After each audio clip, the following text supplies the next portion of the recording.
Flat Earth Debate Uncut and After Show. I'm your host Nathan Oakley, and if you are new to this channel, or you've not done so already, then be sure to subscribe, hit the bell notification icon and join button if you'd like to become a Nathan Oakley 1980 channel member and keep up to date with the Flat Earth Debate. If you would like to support the channel, there is a super chat that runs alongside each of these shows while they premiere, and there's also a PayPal, Patreon, crypto and thanks button in the info box below the video. Speaking of Patreons, I'm going to do a quick shout out to all of you who do support me on Patreon. So, a massive shout out of thanks and appreciation to Original D-Rose, Rod, The Name's Burley, Twad Wazzle, Jason Hornsby, Christoph Fournier, John Travolta, JMels24, Unimento, M, Iron26, Endless, Flat Earth Sage, Goldie McKinnon, Retro Bill, More Books, Canna Bear, Bogey, Michael Kahn, John Kays, Patrick Gunnels, Banter, Will Brax, Mel B. Styles, Hairy Blade, Mobile Max 777, Neo the One, Rob W, Reese Pound, Del West Watson, Maria Neelands, Unbelievable Productions, Blue Ridge Ranger, The Real Gabster, Abraham Mohammed, Skeptic 936, Life is Short, Texas Mike, David Wayne Foster, and Dank. So another massive thank you to all of you for supporting me on Patreon. I'm also going to do a shout out to all of you who have now supported my successful Amps Go Down, Go Boom Boom campaign.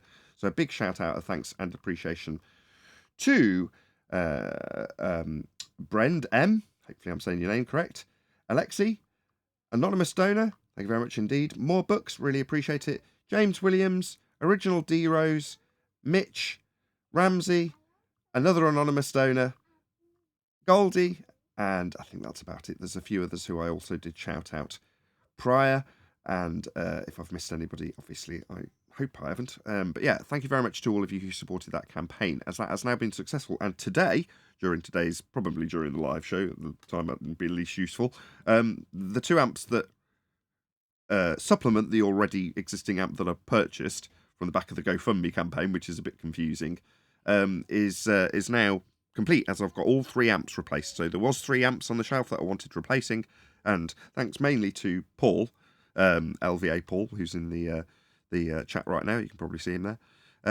He contributed the vast majority to just go out and order those 2 other amps. So that's exactly what I did pretty much immediately, along with a small amount from the Give Send Go campaign. So that allowed me to immediately order those amps. So that's it. So I'm done. I can stop talking about them. Now, I may make a video about them and stick it on Patreon, as the people who are generally interested in that particular aspect would be the people who are generally supporting me on a more long-term basis and are more sympathetic. So I'll put it up on there, as I'll stay true to my word and not keep babbling on about amplifiers. Now I've actually satisfied what I was hoping to achieve. So there you go. That's about it. Thank you very much indeed to everybody who supported that campaign. It's successful. I am absolutely over the moon. I can stop stressing about it. So that's it. So yeah, what else? That's it. I'll give over to whoever is in Discord and G+, so you can enjoy their conversation while I set up for today's live show. Anyways, Nathan's back. Hello, Nathan. Hello. So, had a good weekend? Me? Yeah, it was all right. That's good to hear. I filled your time slot. I did Bible studies on Discord cool. instead. Oh, brilliant. Yeah. Did it go well? Oh yeah, it was very well. People showed up, and we were just discussing faith, and we were all studying together and talking together, and people participating. Good stuff. Good to hear. So you sound excited too. You got your new amps and everything, and They're due to arrive today. oh, they haven't arrived yet. Okay. No. So the campaign was last week, and a day into the Give Send Go campaign, Paul, who's on the panel right now, gave me a massive wedge, and I could just go out and order them. So I did. I ordered them on eBay. So the guy on eBay explained that he'd bought them, and I could tell by the stuff he was selling that he's got a lot of studio gear, and he'd sold them to a guy who's set up a studio and then didn't end up making the studio. So he bought these 2 amps and they weren't going into this studio. So he said, look, other than the boxes having been opened, they're new, but at a reduced price. So I was like, okay, fine, I'll go for them. And they'll arrive today, 2 of them. So I'm really, really, really excited to get them. All right. So because they're studio amps and meant for studio, they're of higher quality then? Well, it depends which way you want to look at it. I mean, they're guitar amps, or more specifically, bass guitar amps. And bass guitar amps are amps, I mean, they work. Are they as good as the amps I had? No. Oh. That's The not the only thing point. I recall from guitar. Go on. The only thing I recall from guitar amps is solid state and non-solid state. My guitar teacher told me to get solid state amps. Do you know about that stuff? Yeah, these are solid state. Okay, so good stuff then. In other words, not valve. Okay, I don't know what that means. You call them tubes, not a tube amplifier. I gotcha.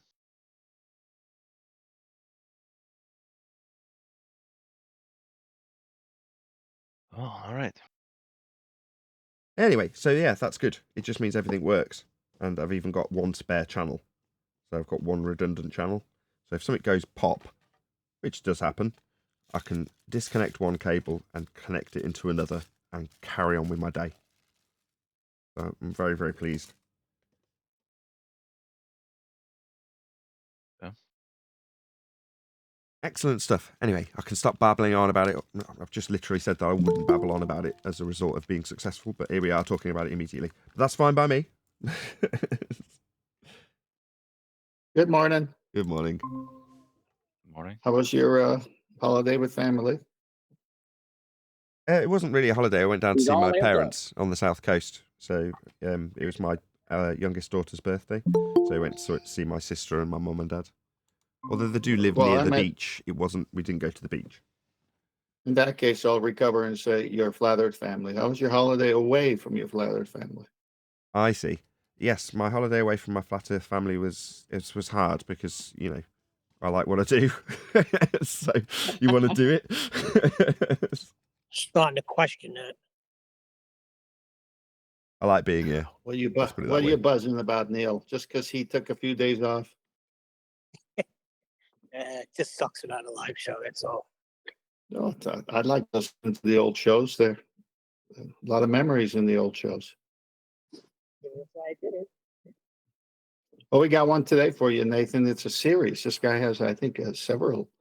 He's got part 1, part 2, I believe even the part 3 and 4. But we put up part 1. Eli found this and suggested it. I watched it already.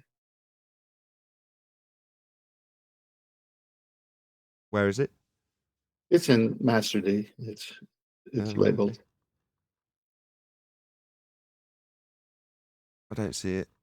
Proving Earth is not flat, Yep. part 1. Is that what it is? Yep, that's it. Yep. Okay. Interesting.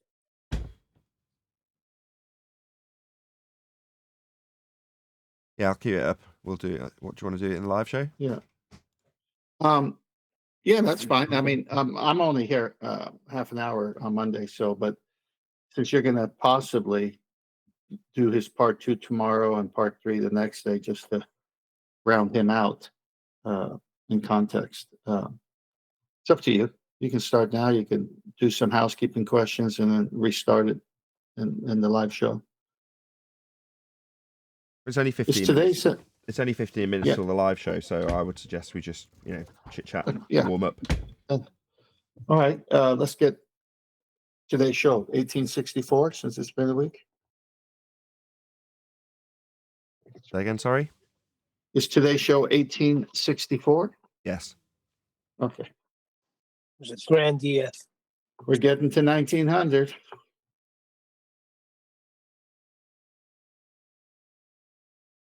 I'm more keen to get to 25,000 subscribers. So I'm about 100 shy. So Yeah. I don't know if I can. I don't really know what to do as a subscriber drive because all the things that you'd normally do as a YouTuber aren't really open to us because they involve increasing your position in the algorithm in order to obtain more subscribers. But considering we're cobbled in the algorithm,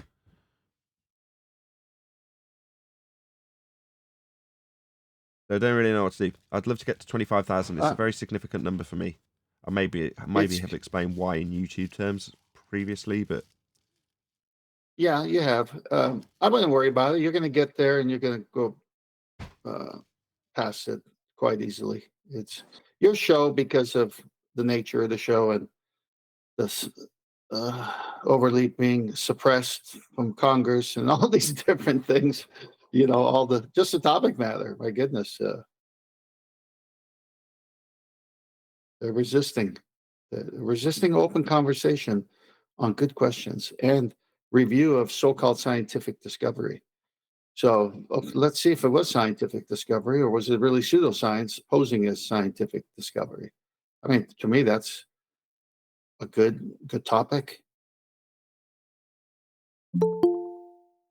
For sure. Inquiring minds want to know.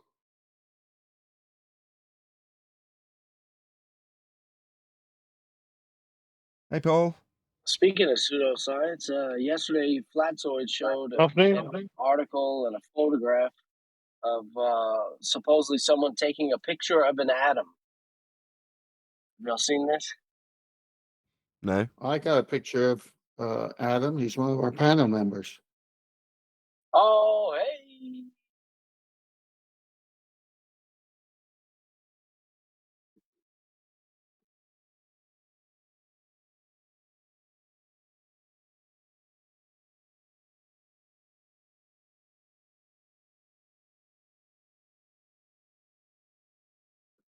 It was supposedly visible to the naked eye. Can you believe it?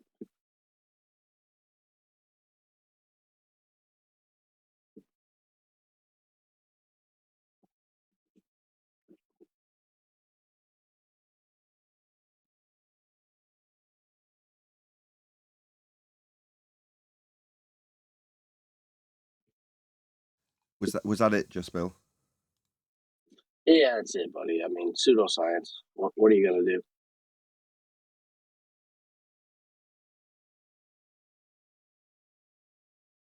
I don't have the article in question to post, but yeah, it was just a strange thing.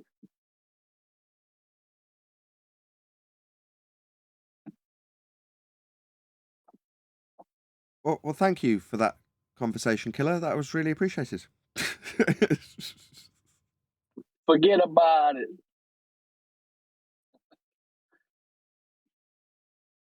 What was Paul going to say?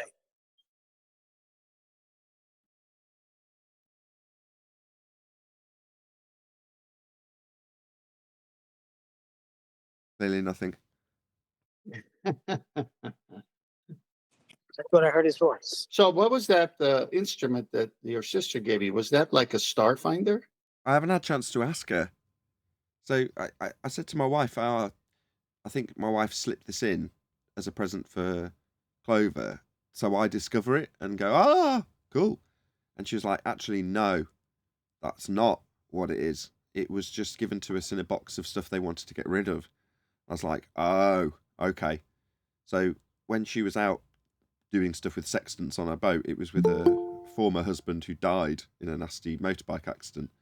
So I suspect that it's not actually something she's slipped in so that I come across it and have glee and delight over it. It's actually just something she wants rid of. So I'm loath to actually ask her about it.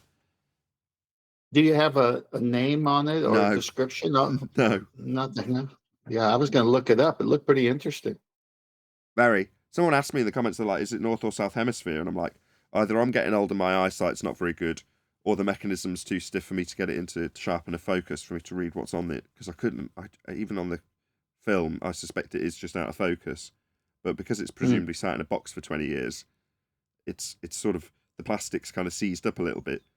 Again, I don't necessarily want to put any lubricant on it because I might end up destroying the plastic if I get the wrong lubricant. I just don't know what to use. So I'm loath to touch it too much until I figure out precisely what it is. But that's going to be by different means of just asking its original owner, which is my sister. If you can take time and see if you can find a number or name, I'll look it up and research it for you. It looks very interesting. Yes, I'll grab it and I'll have a look. Yeah, that'd be great. I was hoping you would I have wonder put. if I you said, could well, put maybe. graphite on it. Say again? I wonder if you could use graphite to kind of reduce the friction without damaging it. Yes, and I suspect there's something on the wheel because it looks so detailed, and the way it's designed to light up Because when I first put it up to my eye, it was in a relatively dark room. It wasn't outside. I was like, wow, it's really bright. I was like, where's the light? Thinking that it got a torch in it or something. And not at all. It's just really well designed. But yeah, Isn't the sides? I suspect if I The can get sides it. of. Go on. No, I was going to say it looked like the sides were a lighter shade of plastic or something where light can come in. Yes, that's exactly right. It's like opaque white plastic at the top, but instead of being right at the top, it's sort of along the sides. Yeah, I've never run across something like that Me neither. in researching it. I've seen planispheres, I've seen all kinds of devices, but I haven't seen that one. Right. Well, like I say, I'm sure there's some detail I could read on it if I could get it to focus on the actual star chart itself. Is there anything on the outside that you can maybe lightly scrub off to get a name or something? I'll have a look. It's not in front of me, unfortunately. All right, there's no rush. See, it's the planisphere that I was told about was called the Eisenhower, like the president planisphere. And this guy in the 70s, just before they enacted GPS, designed one planisphere for all the stars. And he's got a patent on it, and you can look it up. And a friend of the show said, if you can find one of these, this would be great. So I've been looking for one of those since then, but I haven't been able to find one. I've actually got it in front of me now, so it's I'm just doing this slightly out of order. Where's my button? There we go. But this is what we're talking about. So I did do a little shorts video on it. I'll try and talk to the camera. But it's this bit that's seized. So along here, you can change the focus. Can I see if I can actually get this into the camera lens? There you go. It does actually work even in this. So I'm in a darkened or relatively darkened room. You can probably just see that through there. And then on the sides, you've got the date and time along the sides. Mm-hmm. So there you go. That's what my sister left in a box of junk given to us when we went down south because they live on the coast. Yeah, it's got no distinguishing marks on it, I'm afraid. It doesn't say any manufacturer that I can see on it, I'm afraid. I wonder if somebody, well, you don't live near the coast, it would have been someone who had a nautical shop could probably identify it. There is. I just wasn't looking in the right place. Okay. Oh, really? There is. So when I'm looking at it, as you look through the lens, obviously your eye is immediately drawn to looking through the lens, which means that you're trying to focus at what's through the lens. Well, on the outside rim, on the outside edge of the lens, that's where it's got the words. I just hadn't spotted them. Okay. So it says,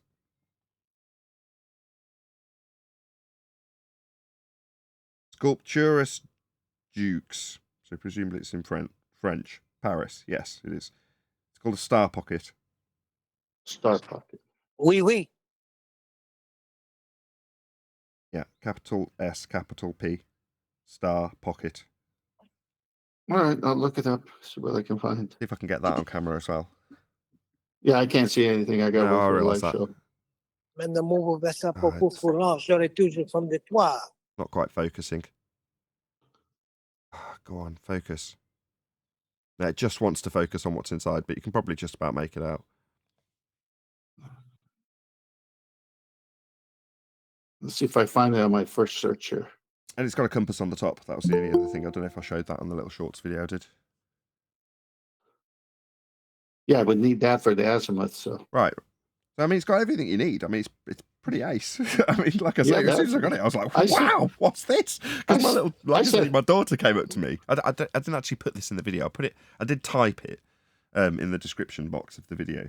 But yeah, my little daughter just wandered up to me with it. I'm like, what have you got there? And I think she must have said present or something like that, which was what led me to believe that there's, it was given to her.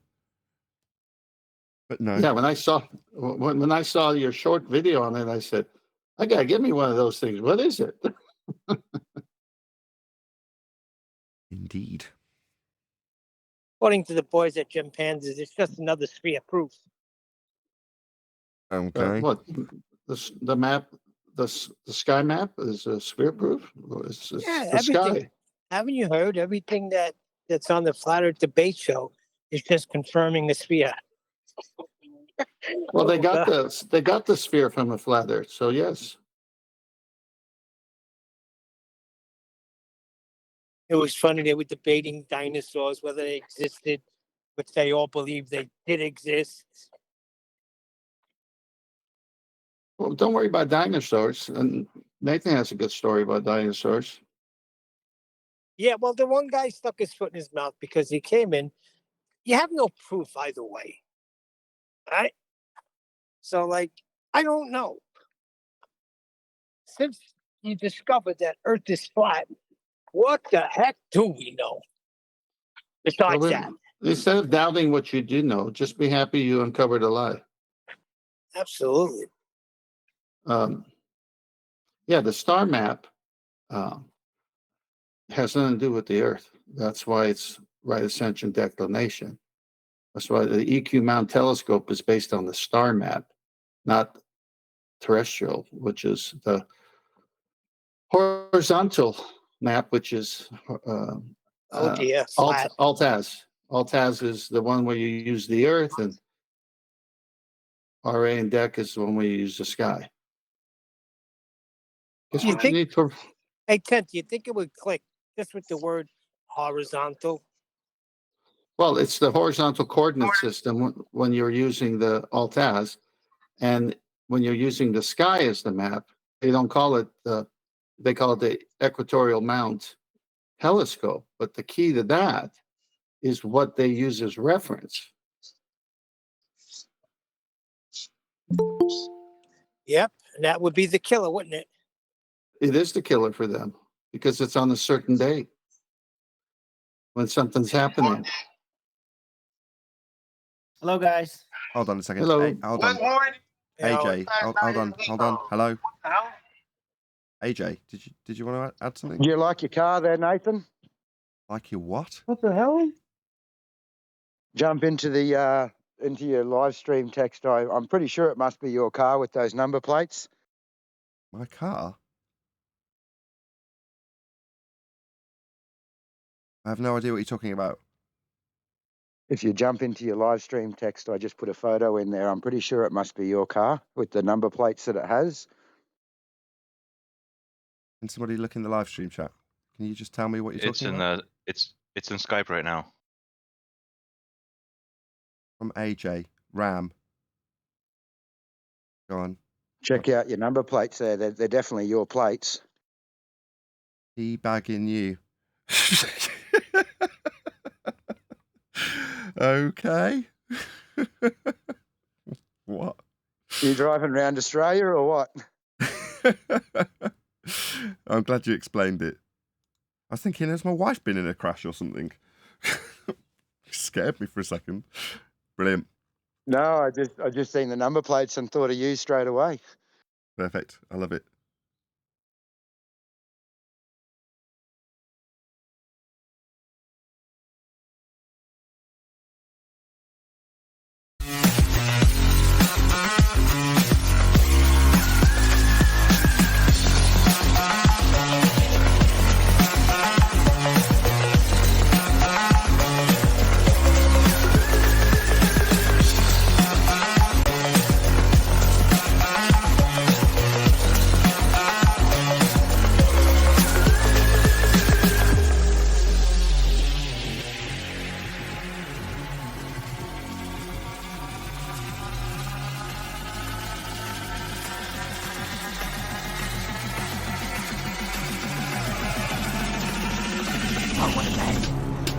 Welcome to the Flat Earth Debate Live.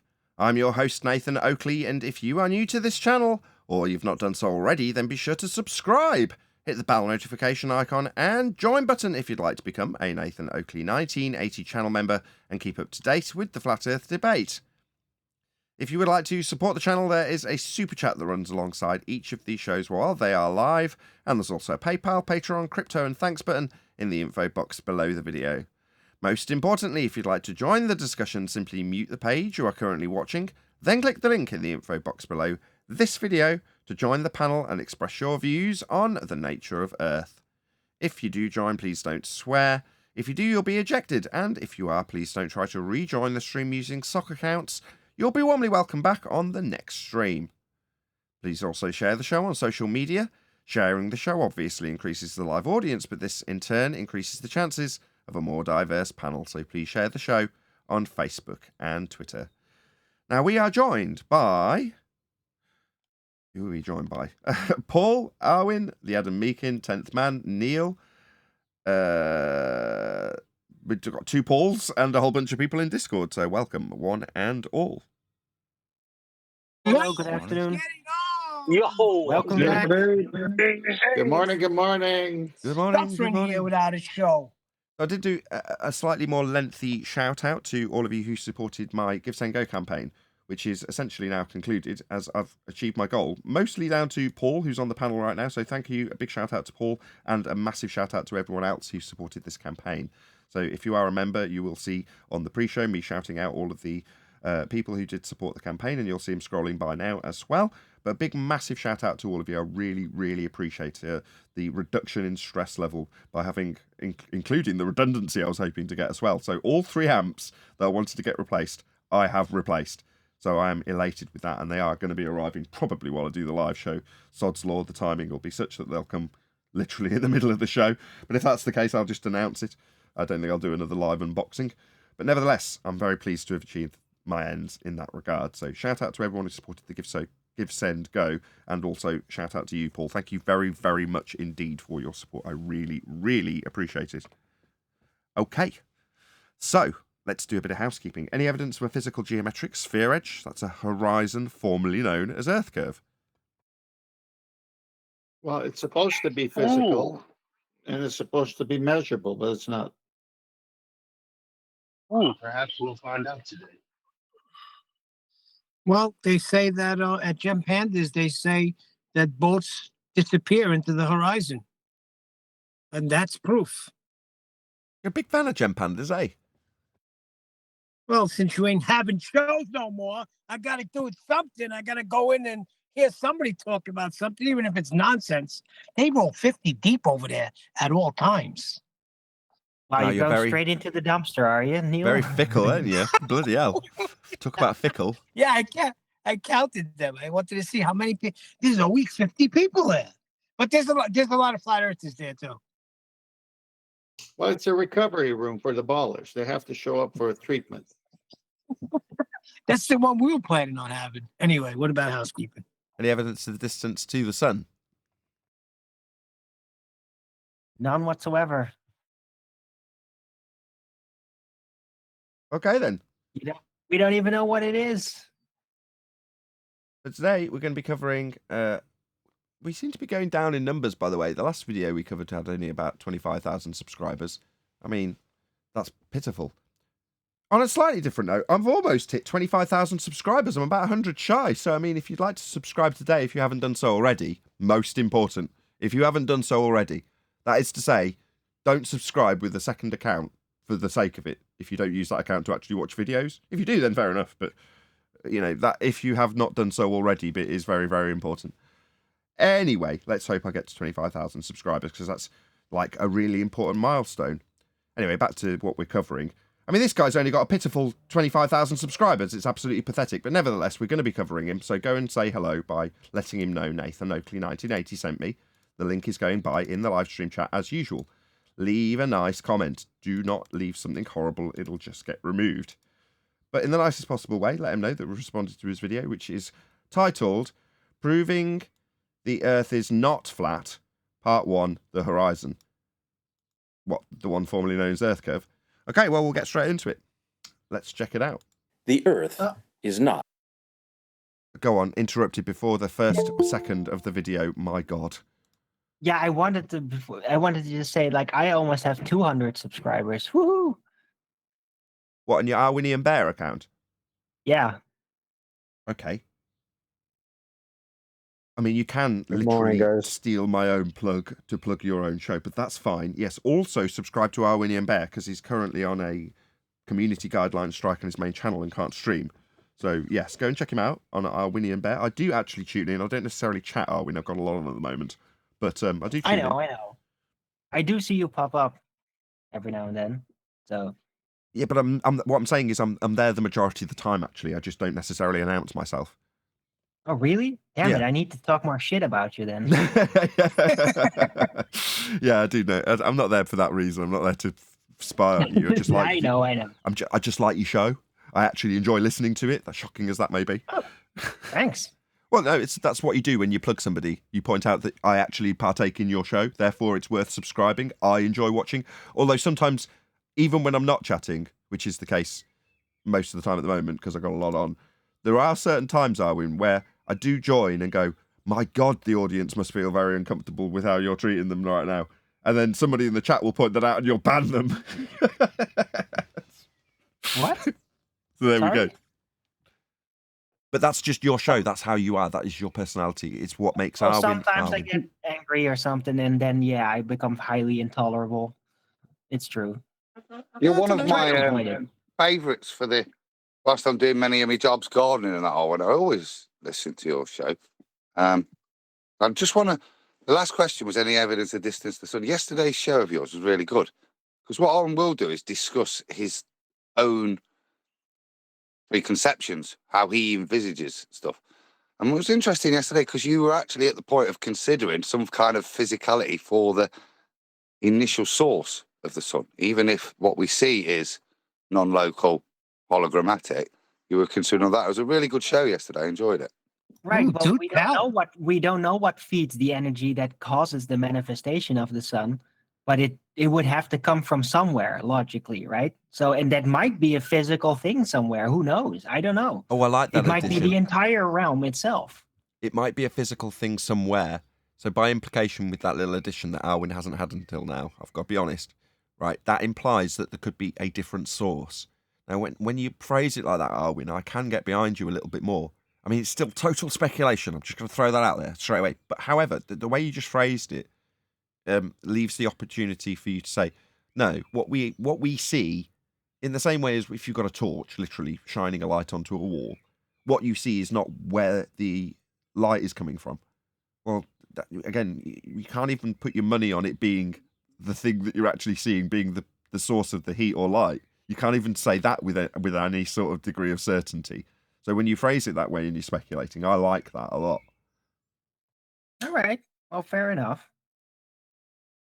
I mostly just, when I talk about the sun, really focus on like the most confusing part about it, and that is that it is completely elusive, and you don't seem to be able to approach it or anything.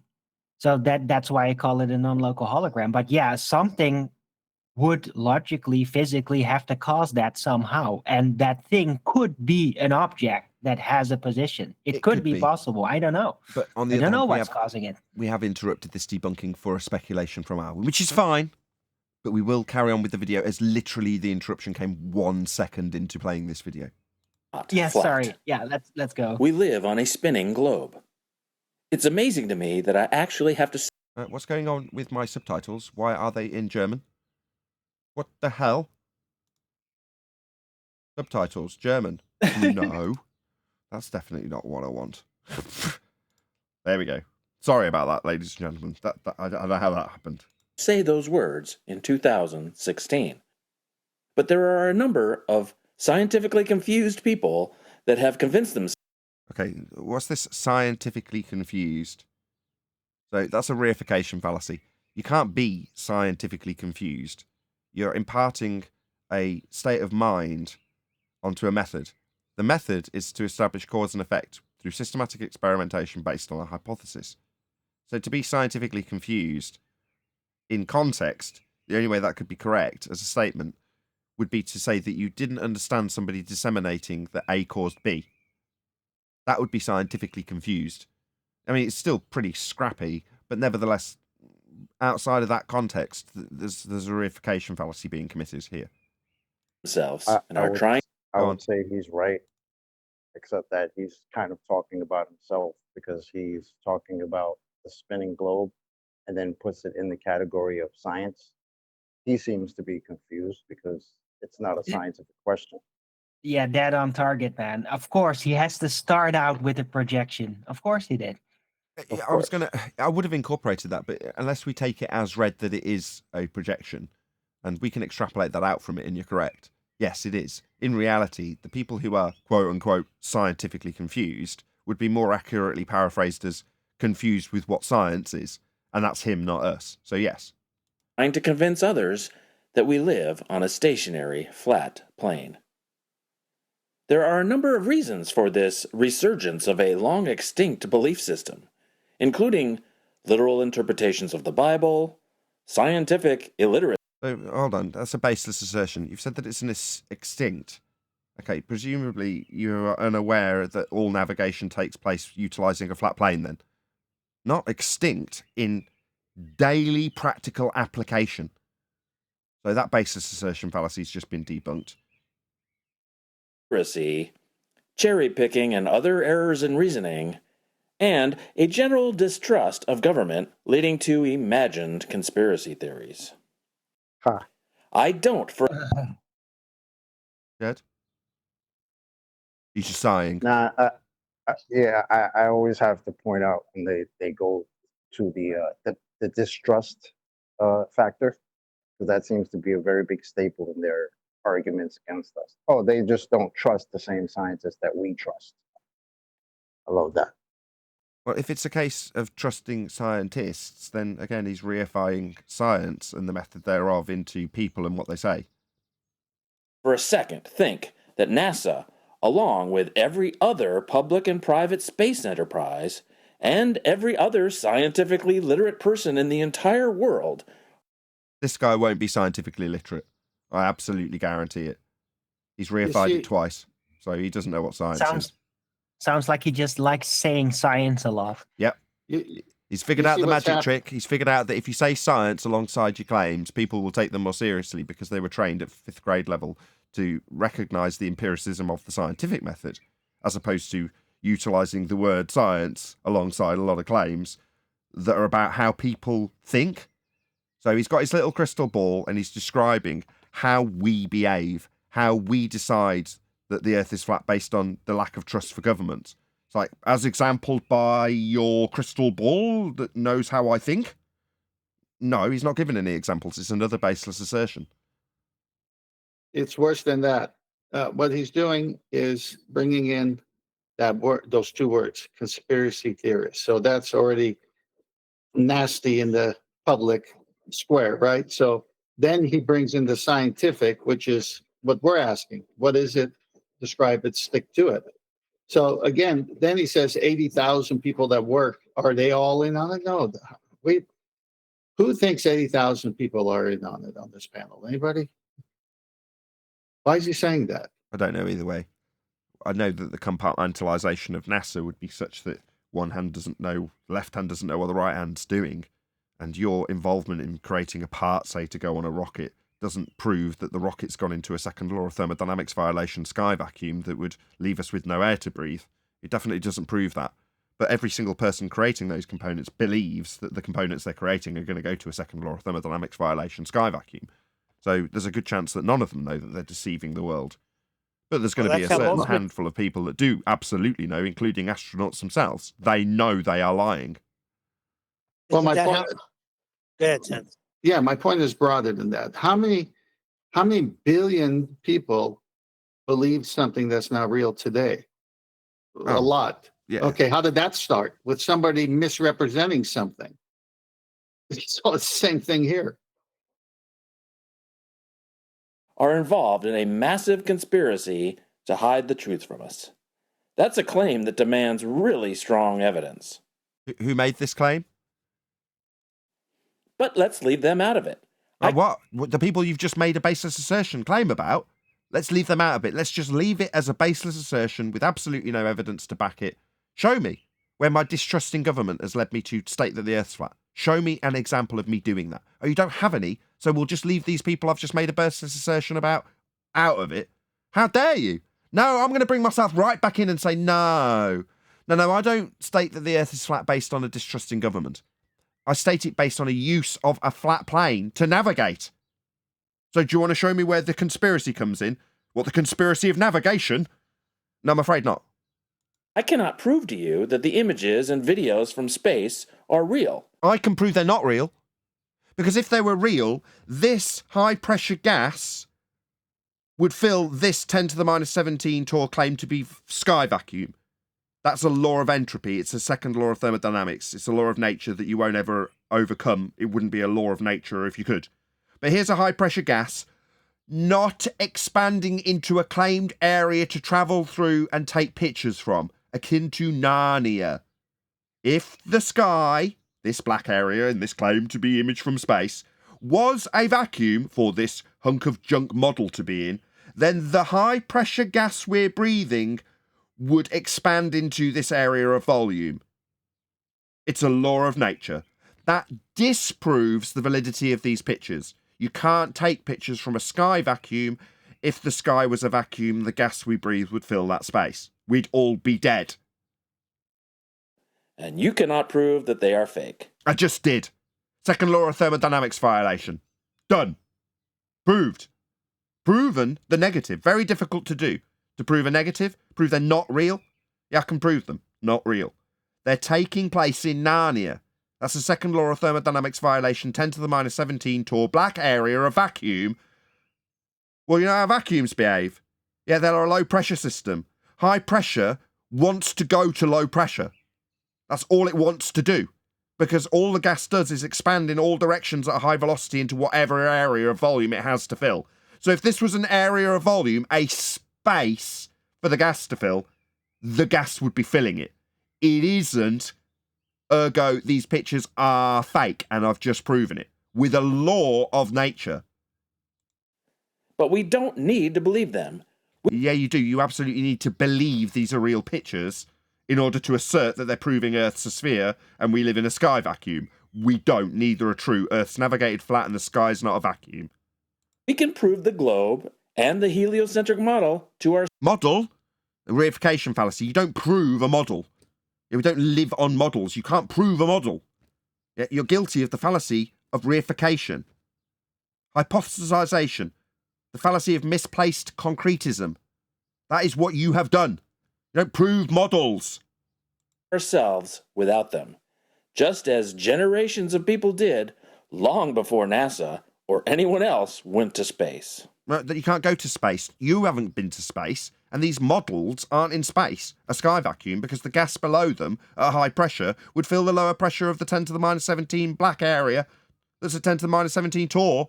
Yeah, it would fill that area. These are fake. There is no space for NASA to be in to lie to you about pictures coming from there. I can and have debunked it. Further to that, you talked about your model. Yeah, notwithstanding the fact we have never seen that model, all of the claimed globe models, in air quotes, have come from elevation angle measurements to Polaris taken from a flat plane and then superimposed onto a ball to then be folded out flat after projection onto a flat map, so that they work with the flat Earth elevation angle measurements to Polaris that devised the grid to put on the globe after measuring it flat. So your model is a flat Earth model. Now you can reify it into the world that we stand on being spherical, but it isn't. Because the concept, the model of Earth being a sphere, has come from measurements off a flat plane. That would be elevation angle measurements to Polaris, gave you your ability to create a sphere model. Earth is flat. Nathan, entropy Yes. is a real thing. Can you actually build a model and not allow entropy to be part of it? They have. The heliocentric model, the second law of thermodynamics does not apply to the Earth. End quote, the rumpus. Facts, it doesn't. Gas would fill the space if it did. In the model. However, we don't live on a model. But in the heliocentric model, the second law of thermodynamics does not apply to it. Meaning the law of nature that governs gas behaviour in this instance, high pressure moving to low pressure, an entropic law, does not apply to the globe model. It defies a law of nature. Shout out to James Richards, who says, is it innocence? The whole world is on it, such as this clown right here. He can't prove it, but he'll claim it's true while mocking you and I. In a sense, he says. Oh, right, he's put... Gotcha. I'll just read that again. In a sense, the whole world is in on it, such as the clown right here. He can't prove it, but he'll claim it's true while mocking you and I. There we go. Thank you very much for the super chats, plural. James Richards, really appreciate the support. In a series of short videos, I would like to teach you how you can prove to yourself with your own eyes and experimentation that we live. All right, well, we'll find out if you know what science is. What was the words he used? Confused science or something? I can't remember what the term he used, but nevertheless. Experimentation? No. He's just used that. I mean, earlier he was talking about us being confused by science or the scientifically confused or something. Well, given he's just used specific words of science, that would be experimentation. In the context of the scientific method, that is hypothesis actualization. That is what experimentation is. The actualization of a hypothesis.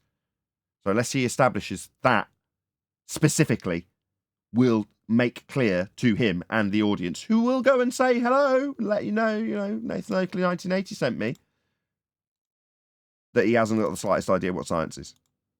I think we're already clear with that, given he's reified it twice and is now going on to use the magic trick of utilising the words of science like experimentation to claim that he's got some validity to the bullshit story he'll make up about Earth sphere edges with no practical application, given that that's what the title is. Proving the Earth is not flat, part 1, the horizon. So he's going to be using a physical geometric sphere edge, leading edge for boats to fall over, to make this claim. There won't be any experimentation, and there absolutely will not be any practical application for his claim in the real world. I may as well say it now. The practical application for the horizon would be to establish a horizontal baseline to take elevation angle measurements, including but not limited to the elevation angle measurements to Polaris taken off a flat plane to give him the latitude lines that will be wrapped around a sphere in his model that defies a law of nature. That'll be a heliocentric globe Earth model that is definitely not the world we are living on, given that it's measured flat to give you that model. Live on a spinning globe. We don't. Earth's not spinning either. We'd have Coriolis effect as claimed. We don't. Several things that we can see with our own eyes clearly demonstrate that the Earth is a globe and cannot be adequately explained by the flat Earth model, no matter how... Which model would that be? Like, do you want to present the flat Earth model and sphere model that you're now claiming? Do you want to show us those? Because so far we've got 2 straw men that have had absolutely no evidential standards reached in order to claim them. 82 people watching, please share the show. It's the only reason we'll hit 100. Smash that share button now. How you try to twist reality. Nathan, Yes. so he has a flat Earth in space. That's basically what he's saying. He hasn't said He what has model. us in the solar system, but flat. I don't know what straw man he'll use. He didn't say. What he's going to do here, more than likely, is what they all do. They're going to take cyclical events that happen all the time and say, well, this only works on the globe model because we can make predictions. Well, if they're going to repeat themselves, they can repeat themselves over a flat Earth too. And all they've done is another little trick of saying, okay, these things happen. How can we sell the globe with these things happening? And they come up with that. These include the apparent movements of the sun, moon, planets, and stars. What, the apparent, meaning not actual movements. Okay? So you're going to use apparent motion. Okay, that's not going to prove Earth's a sphere. It's not going to prove the sky's a vacuum either. It's the cyclical motion that was just predicted right on cue by 10th man. So you're going to take cycles and claim that they prove a sky vacuum. How so? Definitely not. Second law of thermodynamics violation. What, they prove Earth's a sphere rotating? Definitely not. That concept came from flat Earth elevation angle measurements to these stars, specifically Polaris, to give you latitude lines, to wrap around a sphere, after measuring it flat. So these motions don't prove Earth's a sphere. Definitely not. Moon phases. Phases? How do the moon phases prove we're on a sphere? Lunar eclipses. Time zone. Go ahead. I just want to say, notice what he's doing, right? He's saying there are all these observations that you can make to show you how the Earth is a sphere. Yet everything he just named is everything except the Earth being a sphere. It's everything else, things in the sky, what's going on, how the celestials are moving, but nothing about the actual Earth observation that he said proves as a sphere. Yeah, okay. So just juxtapose that with Earth is measured flat. The elevation angle measurements taken off a flat plane utilizing the horizon to establish a flat baseline to get an angle to Polaris to give you latitude to wrap around a sphere after measuring flat is a practical application and use of the horizon and is still used to this day in navigation. There is a proof that Earth is a sphere using the ground that is flat and navigated flat and measured flat. That's the ground, the Earth, the stuff we're standing on. This Dumbo has just detailed moon phases. What moon phases prove the ground we are standing on is spherical. No, it doesn't. What the movement of the lights in the sky proves the ground is spherical. No, it doesn't. None of these things proves they're spherical, or that the sky is a vacuum in defiance of the second law of thermodynamics as per the model. Claims of a model that we're yet to see. And many others. But in this first video, I'm going to focus on just one thing, the horizon. The most important thing to understand is that the horizon is flat. But pack it up then. Wepa! Boom. Yeah, What? you're right. Yes, indeed. That's right. From our vantage point, even from a high mountain or an airplane, the horizon is flat. Yeah, horizontal. That's where we get the word from. Horizontal, horizon. Yeah, this isn't a revelation, my friend.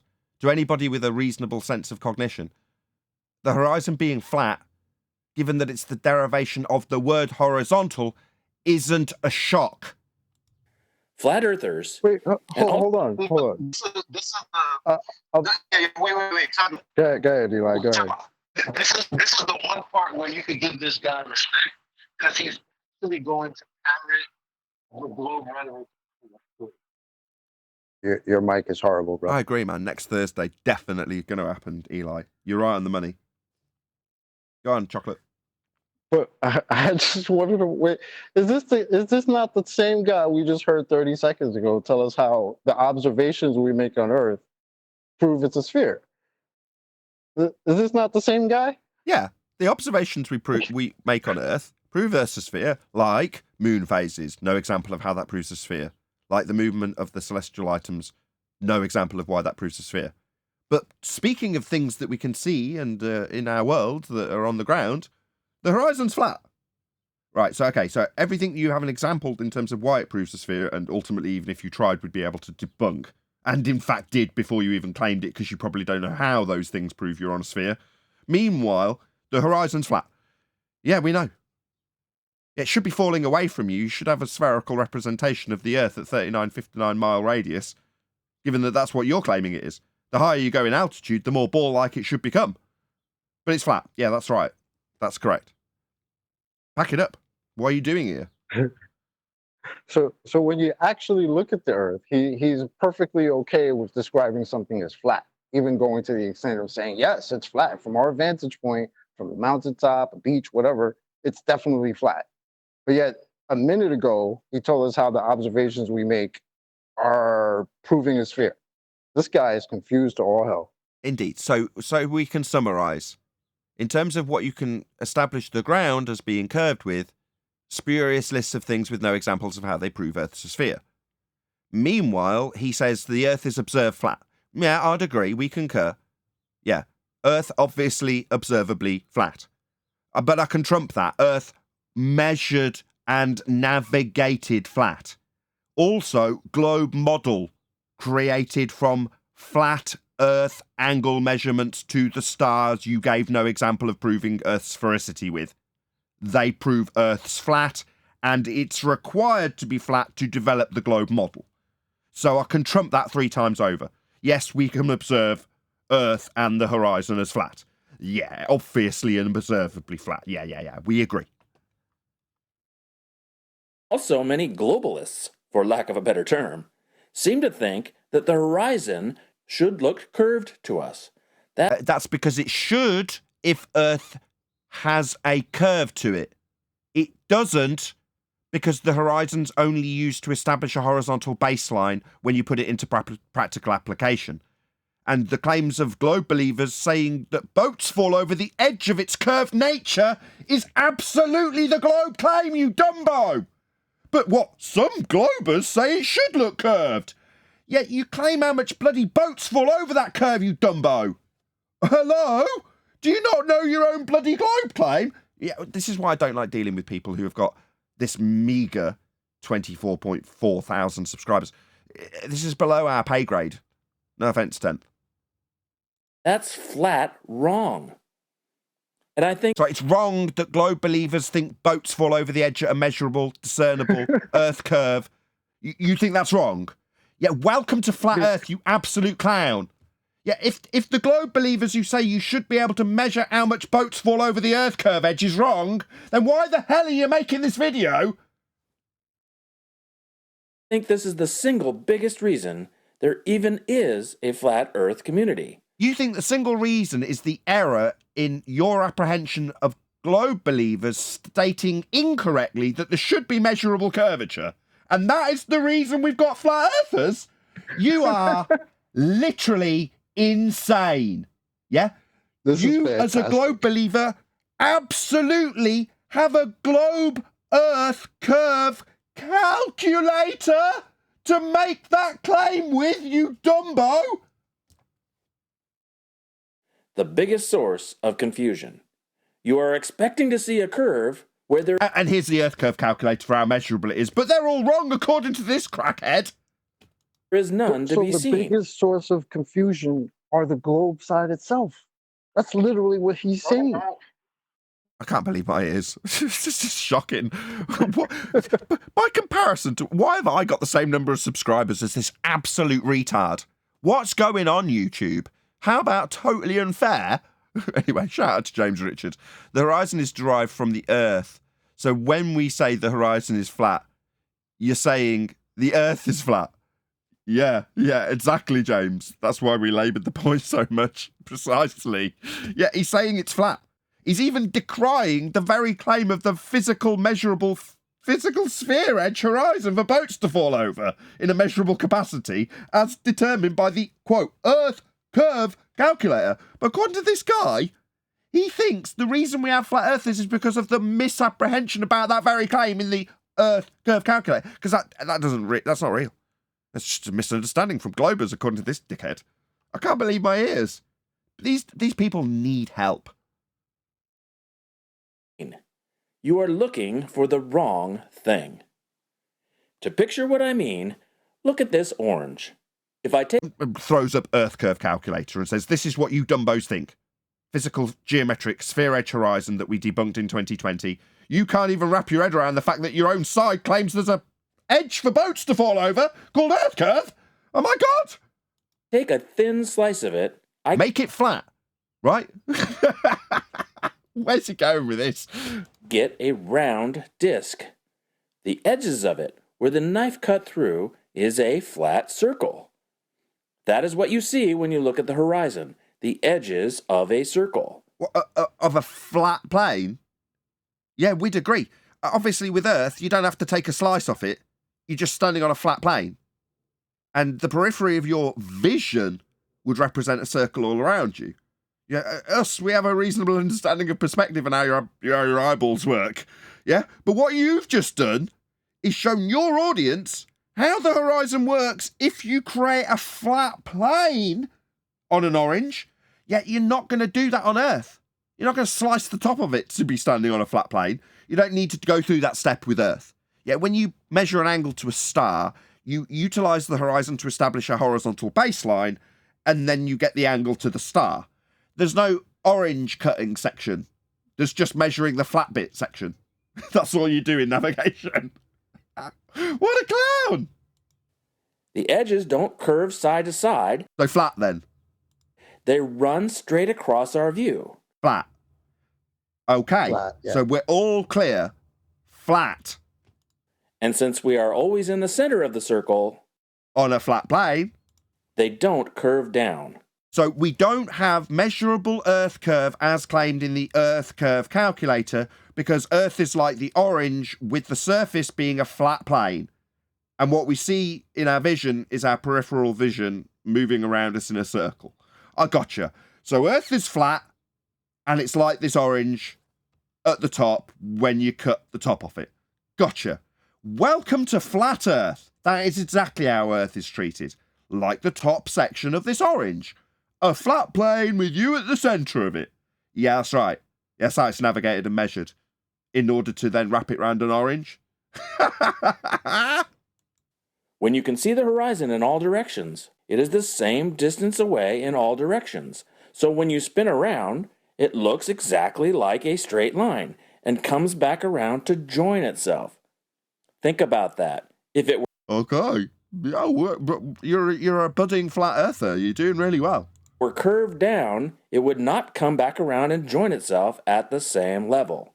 So what you're saying is the way your vision works debunks the notion that Earth's curving away from you. Welcome to Flat Earth. He's also denying every other. We were doing it last week, looking at them. It was on flat sides. People taking images, compressing them down so that you can see the curvature of the horizon.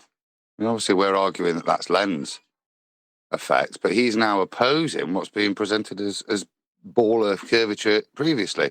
He's saying that it'll all be flat on a assumption that he's standing in the middle of a circle. He's not.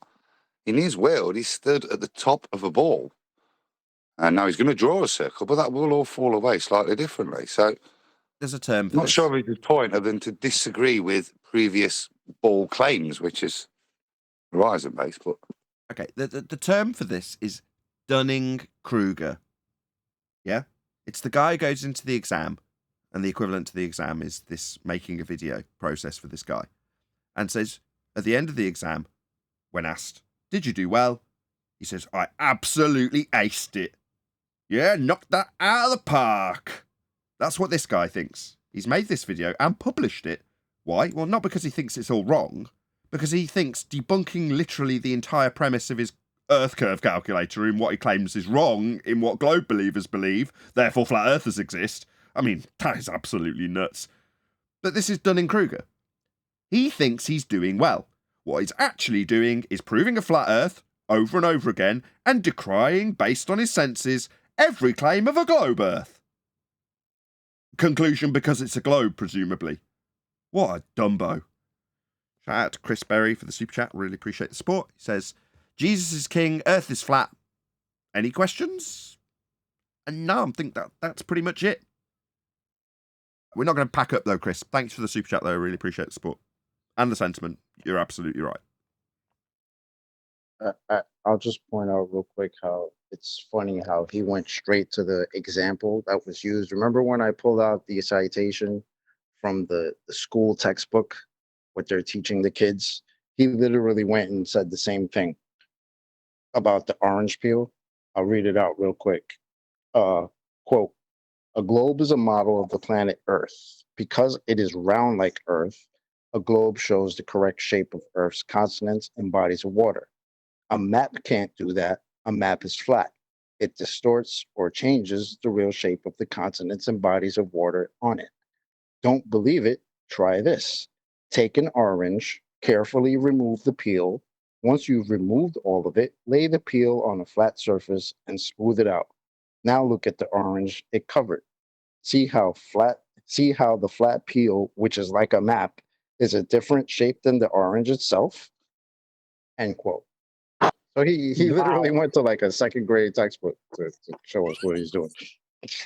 Wow. Even from a high mountain or from an airliner, the horizon is flat. And yet it's claimed to be falling away 8 inches per mile squared. Isn't that amazing that you decry the very essence of being a globe believer? Amazing, really. Nothing shocks me now. James Richards, thank you for the super chat. Is he saying cutting a piece of pie is the same thing as cutting a sphere? I don't get it. Yeah, I don't either. He's describing how you distort a sphere by cutting the top off it to give you a flat plane to represent how the world actually is perceived. In the same way I would have said 5 years ago, the Earth is obviously and observably flat. That's what he's doing. He's just doing it, but concluding that Earth's a sphere because of it. And based on his obvious and observable, recognisable flat nature that he's detailing, he says that the premise that the globe believers hang their hat on is fundamentally wrong. I can see why you did pick this now, 10th. I presume this is where you were hoping this would go. And essentially, basically, he's saying that it's this misunderstanding of their argument which has created flat earthers. Yes, that's what he's saying. Yeah, I don't even know how good this is going to get. Because the Earth is so big and we are so close to it. So the whole 8 inches per mile squared, being able to measure it from a 1 foot elevation or less, that goes out the window, right? Which is just really big. Yeah, this sounds familiar. It sounds like the guy from Earth Chronicles. You know, while his mate's telling you about how soundly shows Earth to be planet Orleans, he's simultaneously telling me Earth's really big and we can't see Earth curve. Yeah, you're like those two clowns. You're just the clown that said air was proof of gravity. You're the dumber of the two. All we are ever going to see is a small, flat, round slice of the ball of the Earth. So not a ball Earth falling away at 8 inches per the mile squared, as per the Earth curve mathematics that specifically marks the horizon with an X and claims boats will fall over it.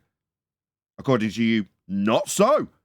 Oh, right. You maybe want to let all the authors of those Earth curve calculators and the globe model generally, by reification, know that you disagree.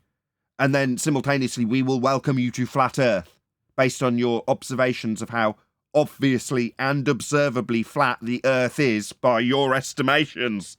My God. Talk about Dunning-Kruger cognitive dissonance.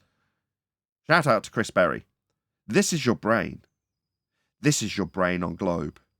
Stay off pharmaceuticals, kids. Thank you for the super chat. Earth. There's a handy website that will calculate the distance to the horizon for any viewing height, and it also tells you how much of an object will be hidden behind the horizon. What, the one you just said we wouldn't see and appears flat? I mean, when they double speak in the same breath, I've just said I'm not shocked by anything. That does amaze me. You've just spent 3 minutes detailing out Earth so big, no see Earth curve, but Earth curve here in Earth curve maths. Do you not see a problem here? If it's past the I horizon. would agree with Chris Berry that's your brain on globe. Your brain is forced to do things like that. That contradiction has to live in your brain once you have to defend the globe. How many times have I said it? Look at him doing it. 105 people watching. Woo, woo, woo. Massive shout out to all of you. Share the show. Please smash the share button. Oh, what's this? Earth curve calculator. The site is metabunk.org/curve. Did you let him know? Earth too big to see Earth curve. Did you let him know? No? Just the cognitive dissonance, the complete contradiction. I love it. Let's look at an example. This is the view from the J.P. Morgan Chase Tower. Okay, let's establish a few things about this. We're going to establish that in this picture, number one, the horizon is a line spanning from the left-hand side of the picture through its entirety to the right-hand side of the picture. That is the horizon in this image. Secondly, we cannot see us in this observation. Obviously, the person taking this picture is using their eyeballs to take the picture of the horizon spanning from left to right in the image. Therefore, we do not see the observer. Lastly, we will establish that the buildings in the near foreground are considerably larger, not because they are simply larger buildings, but because of perspective. The buildings that are further away are, by counting pixels, less, in spite of some of them being the exact same number of stories. AKA, they've got the same number of buildings, same number of stories, but they're smaller in the physical image. So we're going to need a horizon represented as going from left to right. We're definitely not going to be seeing us in the image, and we're going to have a perspective representation that details how things get smaller with distance when we get to the Earth curve calculator, because this is the comparison to the real world image that we're going to be drawing. Okay, let's see how he gets on. The tallest building in Houston. The observation deck is 879 feet. 879 feet. So I'm a bit confused. You see, the feet value doesn't take into account how far away it is. See, if this building was taken from, I don't know, 1,000 miles away, it would still be designated the same exact value, 879 feet. But it would be too small to see. So that value, it's shocking, even though I obviously already knew that the Earth curve calculator has no account for perspective, and the way it removes it is by giving you an actual size of the building. When in reality, and as detailed by this Muppet earlier in the video, we deal with apparent vision. Things in terms of how they appear to be. Because I'm guessing this 879 feet building isn't smaller than a, 10-foot window? But yet in this image, the 10-foot window is much, much, much bigger than an 879-foot building. That makes no sense. If you're going to give things in actual size, then why is it the case that the building we're in is a bazillion times bigger? Look, one section that's 10 feet in height is bigger than an entire 879-foot building. And if this building was 1,000 miles away, disappeared at the vanishing point, then it would still be, visible at a 879 feet value? No, it wouldn't. That's just how Earth curve maths ignores perspective, as we will see shortly. Above the flat Texas landscape. Above the flat Texas landscape. Okay. According to the Metabunk site calculation, the horizon is about 36 miles away. So this is what the horizon looks like on a map. What? Ding, ding, ding. Okay. So based on an area of equal elevation that you could use to establish a flat plane in all directions, circular, without curvature, this is what it looks like. Okay. Yeah, that's how it's used. I'm slightly aghast that this is in front of me, but yeah. A circle with a 36-mile radius. As we zoom out, you can see what a small part of the Earth this is. Under 1% of the Earth's diameter of 7,918 miles. But you're not showing any of that. This is a flat map. And when we show it edge on, you... Whoa, you skip past that pretty quick. Sorry, I didn't see the area of equal elevation on that very quick image that you flashed up. Part of the Earth this is. Under 1% of the Earth's diameter of 7,918 miles. And when... Sorry, where is it? On this cartoon? Where's the area of equal elevation? Drawn out as a circle.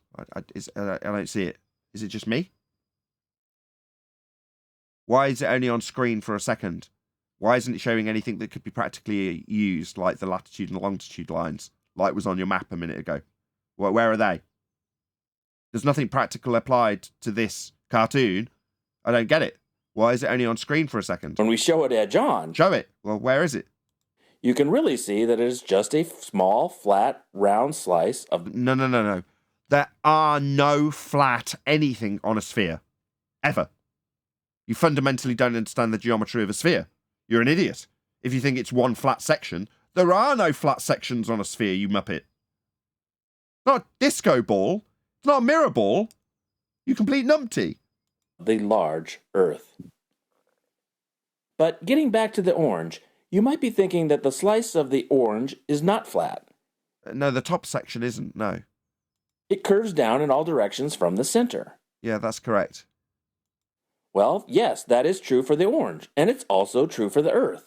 No, you've just explained how it's so big that we wouldn't be able to perceive it, but simultaneously double spoke into alluding that the Metabunk calculator, when ignoring perspective, would suggest where the horizon will be in relation to a building at 800 and something feet that won't change with distance.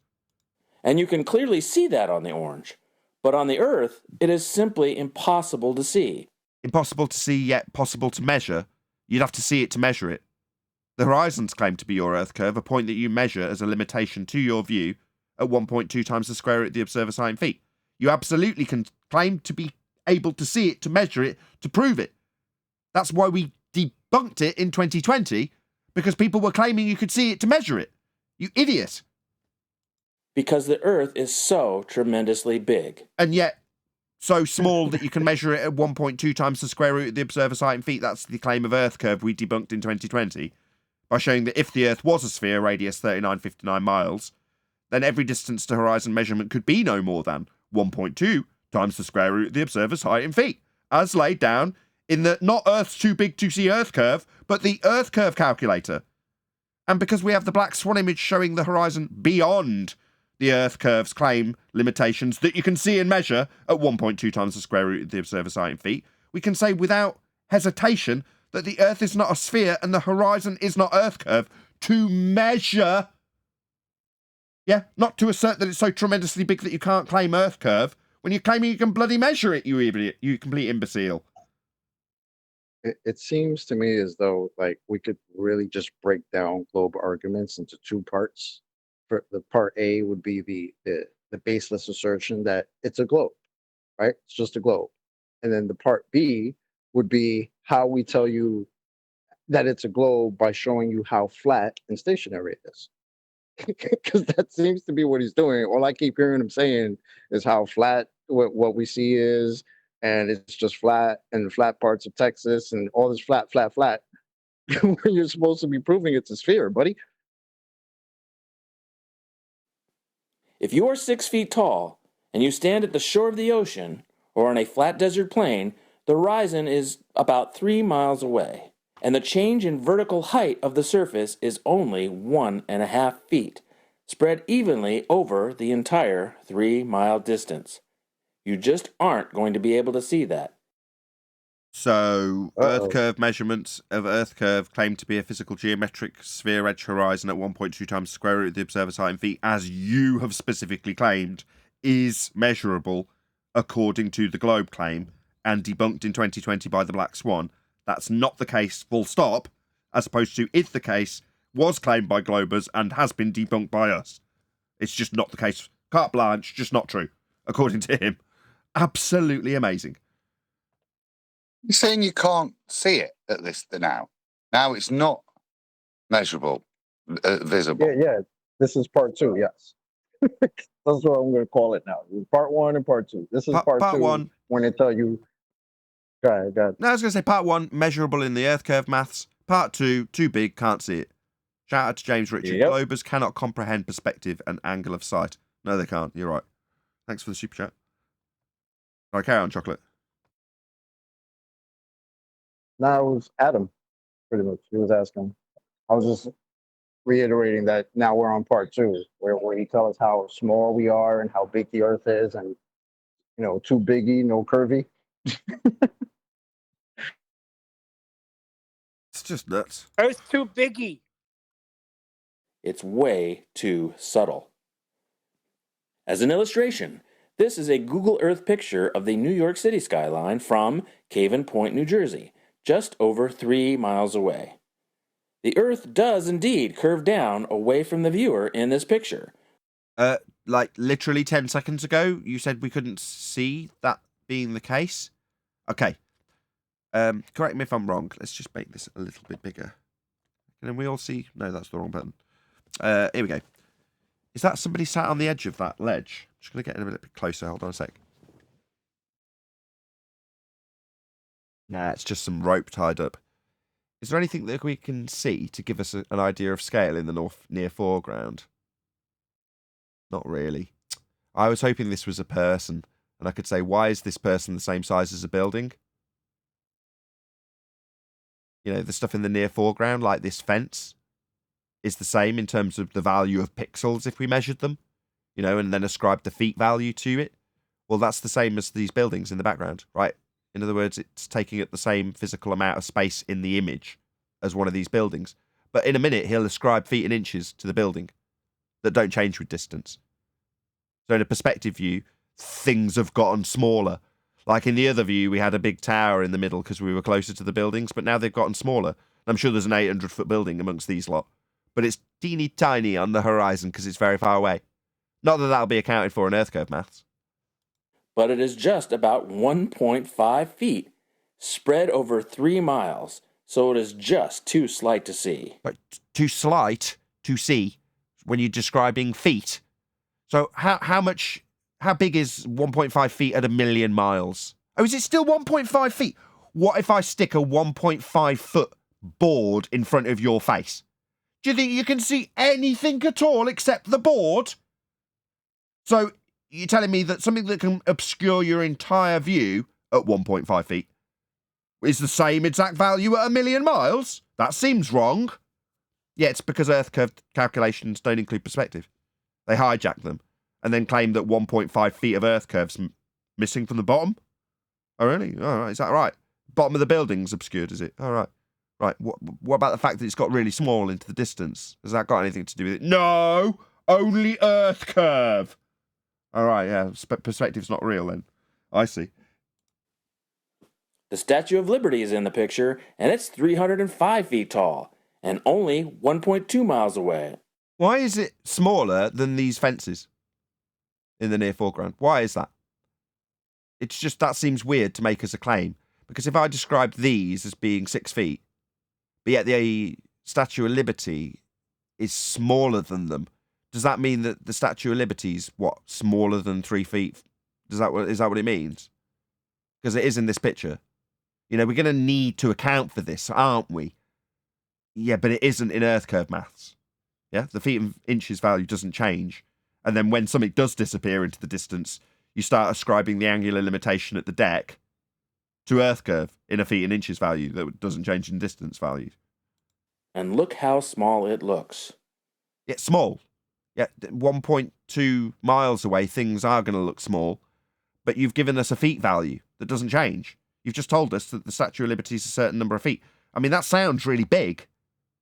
You know, is something 300 odd feet normally represented by half a dozen pixels in an image where you can't even make out any detail in it? Why can't we make out the hand? If it's 300 feet, I'd expect to be able to see the hand holding the torch. I can't see that in this image. Why not? But it sounds like he understands the difference though, because notice how he said, "Look how small it looks," as opposed to "Look how small it is." Okay, but according to Earth curve maths, when things disappear, they disappear only because of Earth curve. That's correct. That's the assertion. When you give a feet and inches value that doesn't change with distance and something disappears at the bottom, it's because Earth curve got in the way. That's the only cause in the Earth curve maths. Why can't we see a hand holding the torch?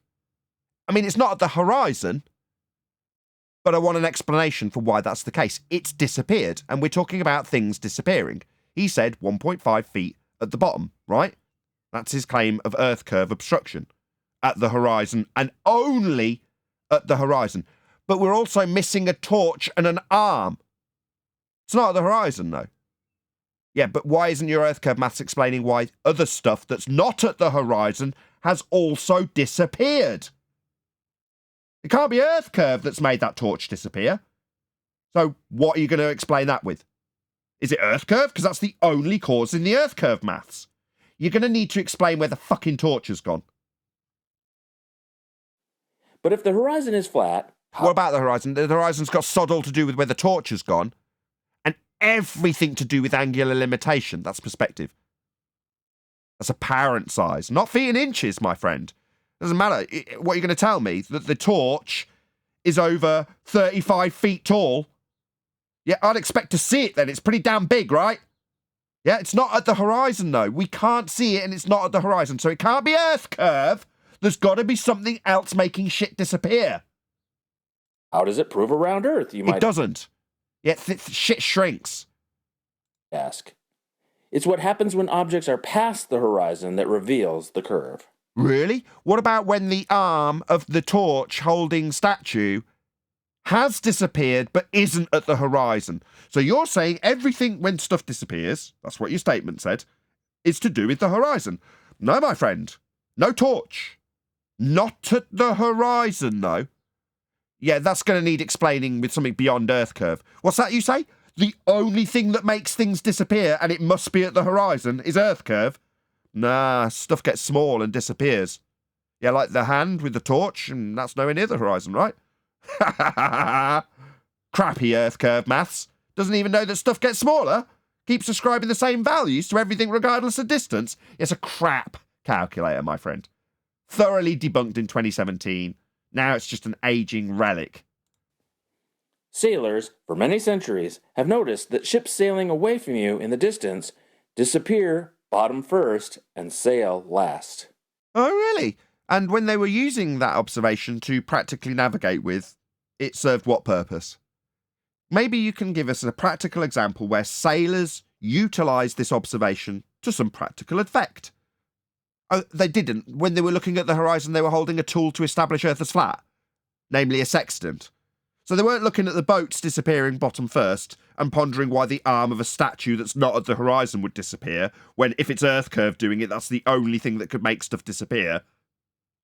Yeah? They're not pondering that, are they? They're establishing Earth as flat to measure angles to stars so they can find their way home.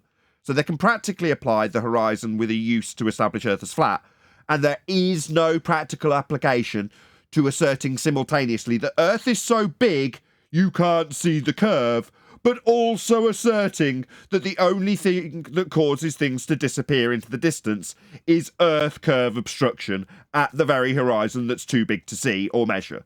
You double-speaking, fundamentalist, globe-believing religious zealot. If you live near a large body of water, you can easily see this for yourself, with binoculars or a telescope. But here is a video you can watch of a cruise liner going over the horizon. Where are the windows? You say it's going over the horizon. Okay.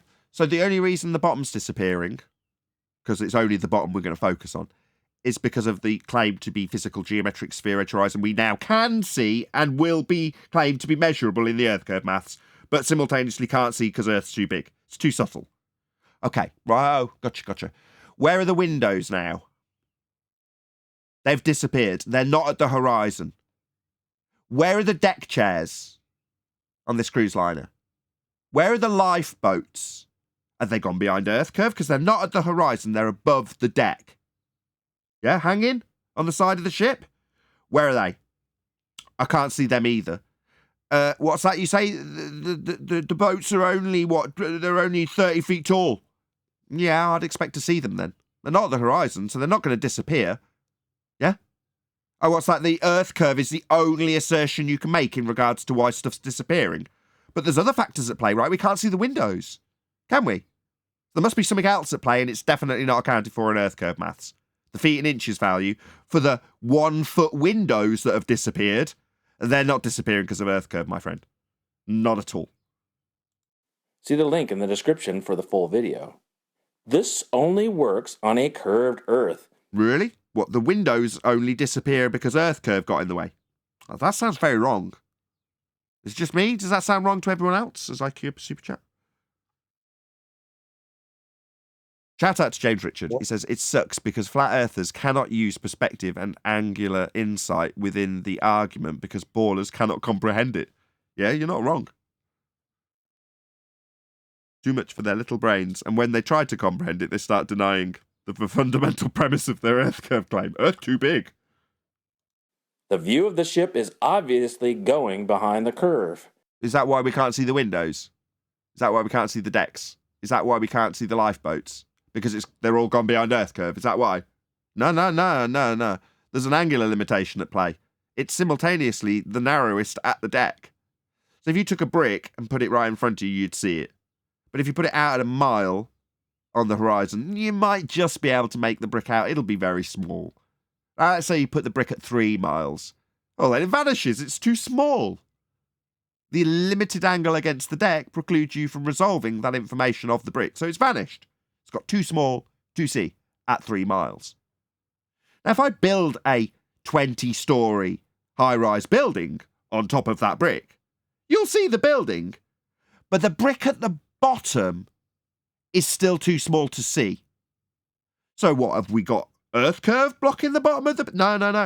It's an angular limitation that I demonstrated by making a brick disappear because of its size being too small and then putting a lot of other bricks on top of it, increasing the angle to the bricks on top But not bringing back the brick at the bottom, that's never going to happen. It's too small against the deck where the angle's the most limited. Of course, that would involve discussions of angular resolution and perspective, namely the angular size of the target, which you seem to continually ascribe feet and inches to. Oh, there's someone at my door. It's my amplifiers. Someone take the helm. Quick. I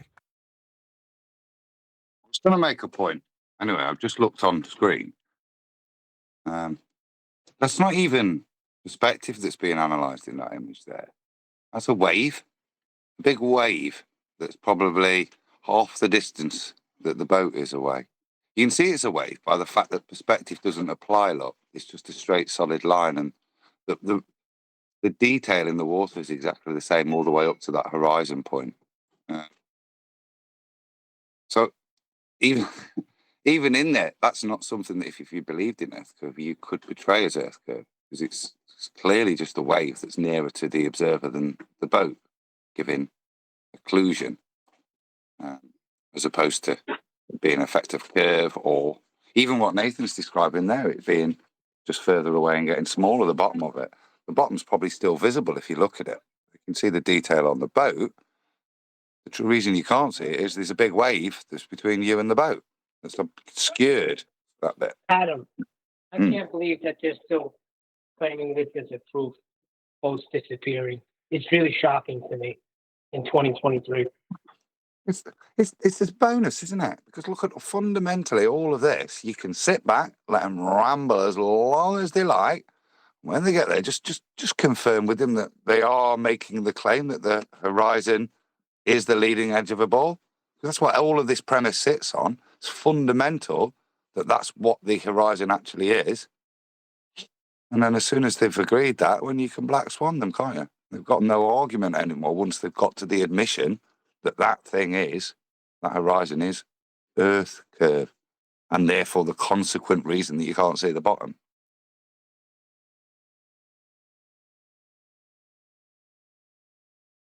After literally sitting here and telling us how the globalists, his words, are wrong by asserting that we should be able to see the same curvature, and that might have indirectly created flat earthers.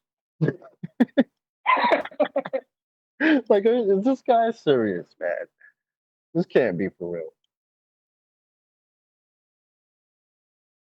I'm afraid it is, Shaw.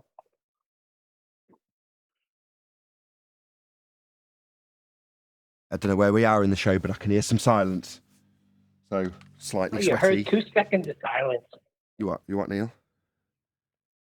You heard 2 seconds of silence. That's all it's been going. What do you got? The DMs come? It's my amplifiers is just coming. Yeah, very exciting. Anyway, I'll take that as an opportunity to do a proper round out for this live show. So with that, let's just pop some things on mute. I'll say a huge, massive, enormous thank you, if I get my breath back, to both Discord and G Plus panels for making today's live show possible. If you are watching this on either Nathan Oakley 1980 or Nathan Oakley Programming Streams, then stay tuned as there will be an after show to follow. I've been Nathan Oakley, and I will see you all in the next video.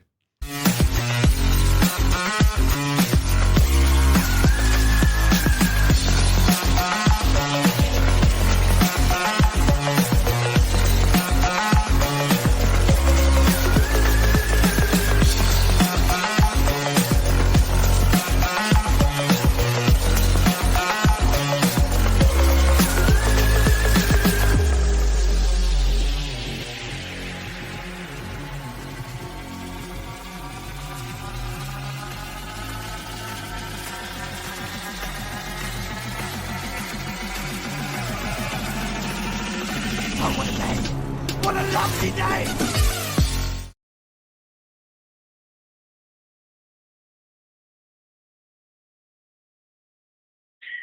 With the mathematics of negative. I work in beans. That's all we have. You put 1 bean down, I will give you 100 beans back if you're right. And if you don't have them, you'll owe them to me. So math is reality. Negative beans are fine.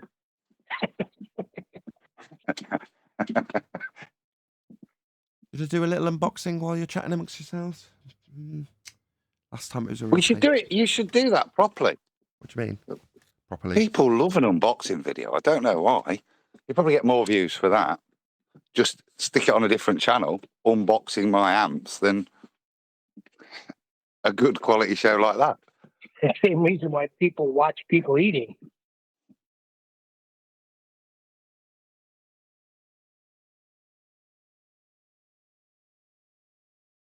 We see it's already failed because you're not talking amongst yourselves. So I haven't even got up yet to get a knife. Yeah, that's because Adam, he's protecting a bet he made with us. I put all the options down, Neil. Yeah, but you so know if anybody you're can take what silent- odds they like. Yeah, but you know if you don't talk, there's a silence. There'll be a swift end to this after show. Well, Any that's callers out there? why I had less than 5 minutes at 3-1. Okay, I, that's I good. just wonder if the Globers, this guy's very own side, will start taking him seriously when he says, "You globalists have incorrectly been asserting that we can see this supposed Earth curve, which is why it's probably your fault that flat Earthers exist because you've incorrectly made this assertion." I mean, keep going, brother. I like it. Keep telling your own side how wrong they are for saying that we'll see the Earth curve. So Chuck, they're saying that they created us? Well, that's what it sounded like what he said from his statement I created earlier. a monster. Yeah, it's kind of what it sounded like he said. That the globe side has incorrectly been asserting that we can see this Earth curve. Remember how he went on for 5 minutes? How the horizon's flat, everything's flat. Like, okay, that's not what we've been told, though. Hey, QE.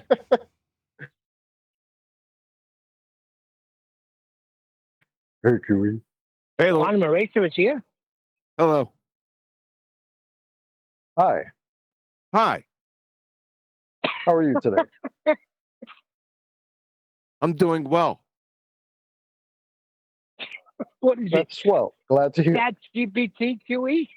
That's swell. Did you get a chance to look at that video that Michael Kahn asked me to share with you? Did you get a chance to see my response back at you too? I did. But if I listened for about 3 minutes and I wanted to strangle all four of them.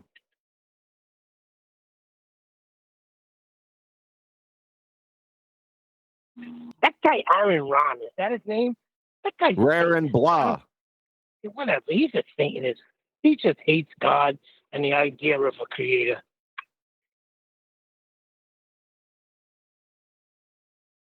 Where do you get ideas from? His idea of a creator. Good one. Touche. It's a fact, a reality. You're right. Yeah, talking about evolution.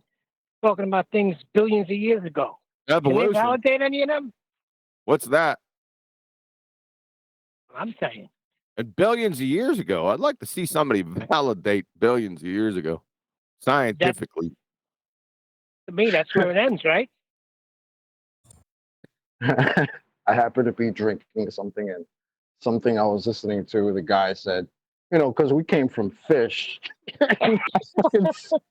I spit out my whole drink. Oh, you did? Yeah. In my damn house by myself. Like, fuck. We came from fish. Yeah. Yeah. It's similar to the rocks are cousins. Very similar. Yep. If you take it back far enough, it will be rock. Yeah, he even reiterated that same line that we're chemical reactions that became, so complex that we became sentient. I was just like, oh my God, we have a Dr. Michelle part 2. It's great. But the fish thing killed me, man. Like, I just pictured it's like a fish coming out of the water. You weren't ready for that, were you? He just spurted it out. Yes. Yeah, I got you. So funny. And he was an intellectual, right? Yeah. One of these mainstream, quote unquote, PhDs. Yeah, that makes it more special. Nathan. Oh, no. Don't be unboxing anything. Come on. Yeah, he's having Christmas time right now. He's It's unboxing his presents. Christmas time. Really? He's unboxing his presents. Oh, I was just messing with him. I didn't know he was unboxing anything. Dude, Yeah, buddy. he got his amps. Oh, he did? Correct. So he doesn't want any silence. So fill us in, Dewey, with all the details. Well, I just wanted to discuss with the ball busters, the ones that actually show up, what their thoughts on, because it's the 100th episode this Saturday. Oh, yeah, So, that's right. You know, Dewey, you know, I'm not an official ball buster, but I'm always there. I think I need to be a ball buster. You're not official ball buster now? Mm-mm. Yeah, you know, it's just paperwork. for Adam because he has to put you in the intro. Oh, it doesn't matter. Adam hasn't changed that intro in 5 years. We got people that's completely out of the community still in Ballbusters. And the Ballbusters intro. It is a dope intro though. It is a dope intro. That's why I haven't changed it. Oh, Adam. Is he unboxing something too?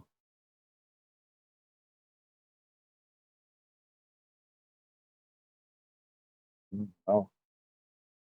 Who is actually here? I think it's just me, you, and Neil right now. That's what it sounds like. Adam's pushing pills. I am. I'm feeling the pressure though of as soon as it goes silent every time, thinking, shit, get back in and say something pointless. What's going on, Adam?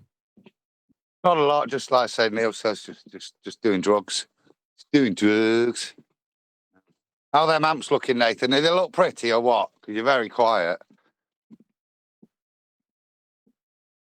I've not got Okay, my then, boxes yet. I'm nearly there. He's nearly there, so don't mess with him. Well, he'll chime in when Dewey, it's what did time. you have planned? What did you have planned for the 100th episode? Nothing? Or are you fishing for ideas?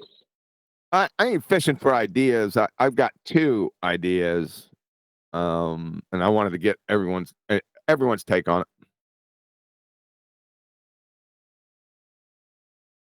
Or is it But going to be an everyone's not archery here. special? It's not going to be art. Oh, there's a lot to talk about there. What? Well, not a lot, but there's something to talk about there. No, it's not going to be archery. No, it's either going to be scientific evidence of creator or information. I thought it was pink writing. Can't do pink writing for the 100th episode. It's the original and best. That was one. That's That's original. so powerful, pink writing. I know you think you yeah, but it's so powerful. Right? When I'm looking at it, after you've given people a hit with a wet fish, reminding them of the scientific method, it's so powerful because you destroy yourself as you have to try and answer it. So I rate that, John, as one of your better. I understand that, but that's not a Ballbusters thing. That was a Nathan Show thing. Correct. What difference does that make? Hold on. Doesn't that go hand in hand? Scientific evidence of the creator and information? They're connected. So I'm thinking about doing information first, and then the next Ballbusters.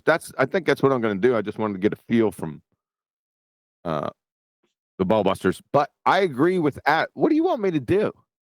I can do an episode. What the hell am I going to even call it? The pink writing? Exactly. Call it Pretty in Pink. Yeah, but it's only going to be like 5-minute episode. I'm going to put my little spiel up there. I got to go find it. I still have it somewhere.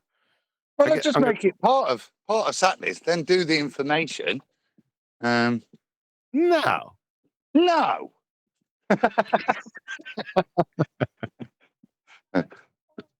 I'm joking.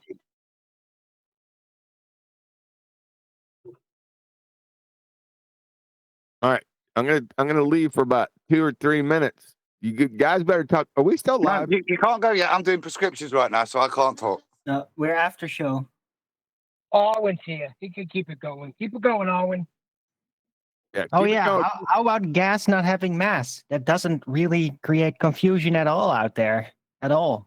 I did a whole show about it again. And Oh, you the did? same shit happened again.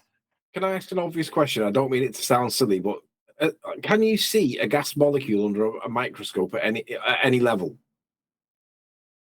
No.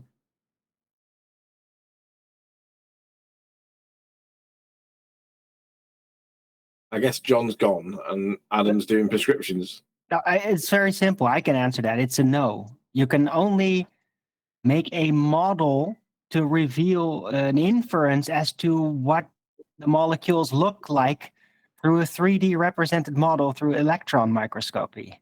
But it's not really a visual. It's not an actual visual. It's a model that's being rendered for you. So are gas molecules therefore metaphysical rather than actually physical? Well, they are physical in the sense that if you condense it, it becomes very much a palpable molecule, right? And you can change it back and forth. So yeah, but you could say like maybe there is no molecule in a gaseous state, but I mean, if as soon as it isn't gas anymore, then it is. It becomes It's just fuzzy. It's just that it seems that like we talk about gas molecules as though they're tangible, physical balls that move around in all directions at high velocity. But if they're not actual physical balls that we can see, what the fuck are they? We don't know. The balls are only models. The whole atomic model, right? Why I think that in general people even think of them as balls is because of chemistry class, where you get the balls and the sticks and then you connect them up. And that kind of reifies it into a ball. But there is no proof that it actually is one. Because it would be nice to know, can you actually see a gas molecule like ping? Maybe not pinging around in the box, but like if you were to get one and like keep it in a small container, could you actually make the container smaller and smaller and smaller so that you can actually keep it still and then see it? Could that actually exist? Like, can you see them? Well, you would see the container then. Like, I don't think you can actually.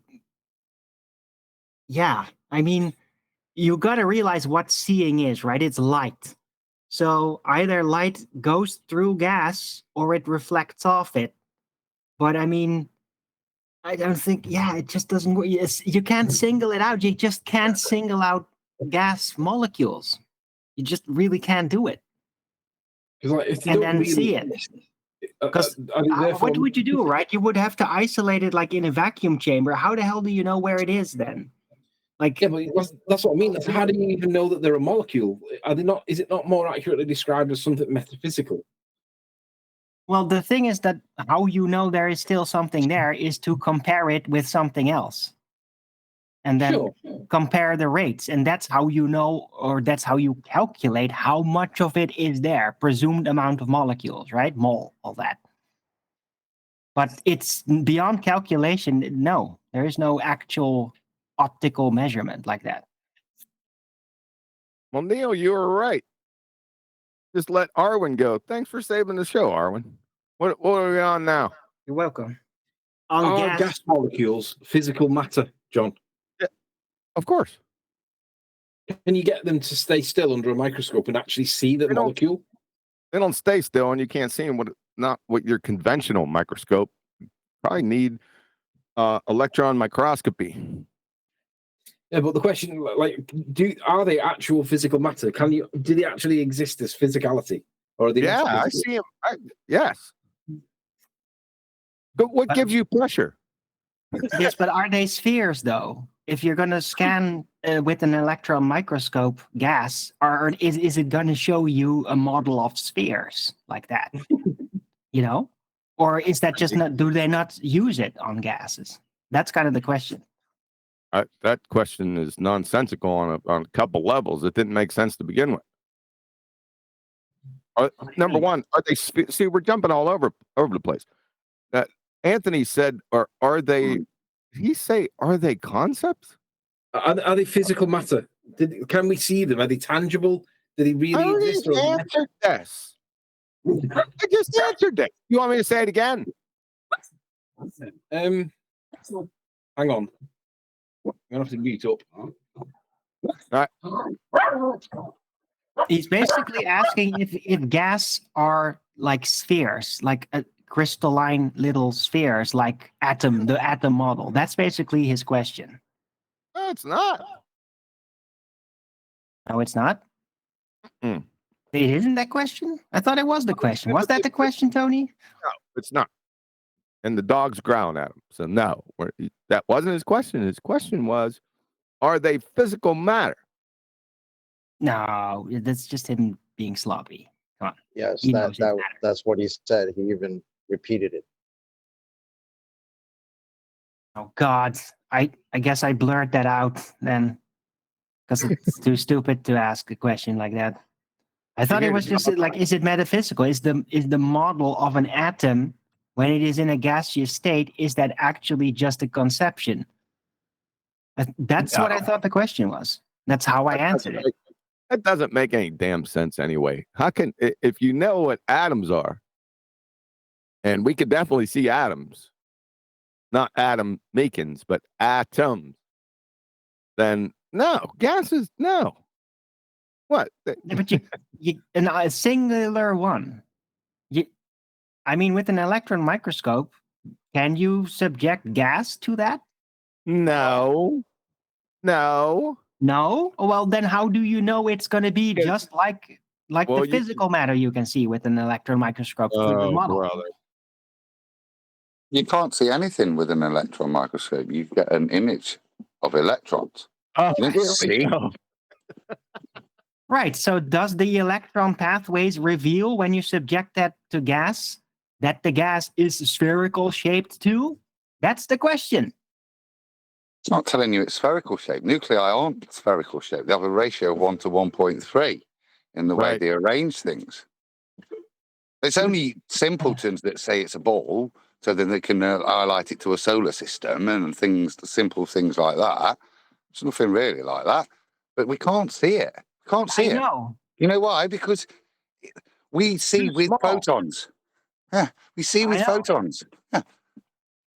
I know, that's what I told Tony. But then just my question was, can you actually subject gas to electron microscope and will it show pathways like balls? It isn't a ball, but will it show it that? You can, but it's not going to be moving. That's the trouble. Right, exactly. If I take a picture of you and you're running around at 5,000 miles an hour, am I going to get a clear resolution? Are you going to get a blurry soup? And that's probably what you'll get, wouldn't it, with an electron microscope, because the gas particles are moving, aren't they?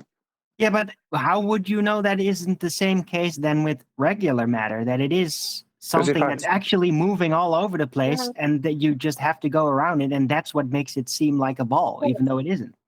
What? That made no sense. Say again. That's what I said. That any molecule would be within its space, that it exists within its, I don't know, electron field or whatever, that it's not really a ball. That's just because you can't get there, that through inference, the ball is what remains visible through the electron microscope. I think, yeah, no, you see, and that's not matter, is it? You see, it's a scanning electron microscope. So what you're seeing there is the deflection patterns of the electrons. So what you may be seeing or may not be seeing is electromagnetics. You're seeing the shape of the energy of that molecule. What you're not seeing when you see that ball is the molecule, because you remember you're viewing in electrons here. You're not viewing with light. So whatever you're seeing is a dissipation pattern in it from the electron, which is why it probably looks exactly like a ball, because as those electrons go around that non-spherical nucleus, they will create nice harmonic distance, won't they? So that it would look like spherically the edges of the field of the atom would be creating a perfect sphere there, wouldn't it? Right. It's kind of like taking your hand, putting it on a table, and then making a paint roller and rolling it over it. And then you don't actually see the hand after that. You just see where the paint didn't hit the hand, right? And that's an electron microscope, right? An illustration, aren't we? Yeah, I get happy with that. He's happy with that. It's a nice, simple analogy for something that. But that's the concept. You're not seeing. That's the most important thing to grasp. You're not seeing when you've got a scanner on the electron microscope. Stop thinking you are. It's not the most important thing to grasp. It's just one that you champion.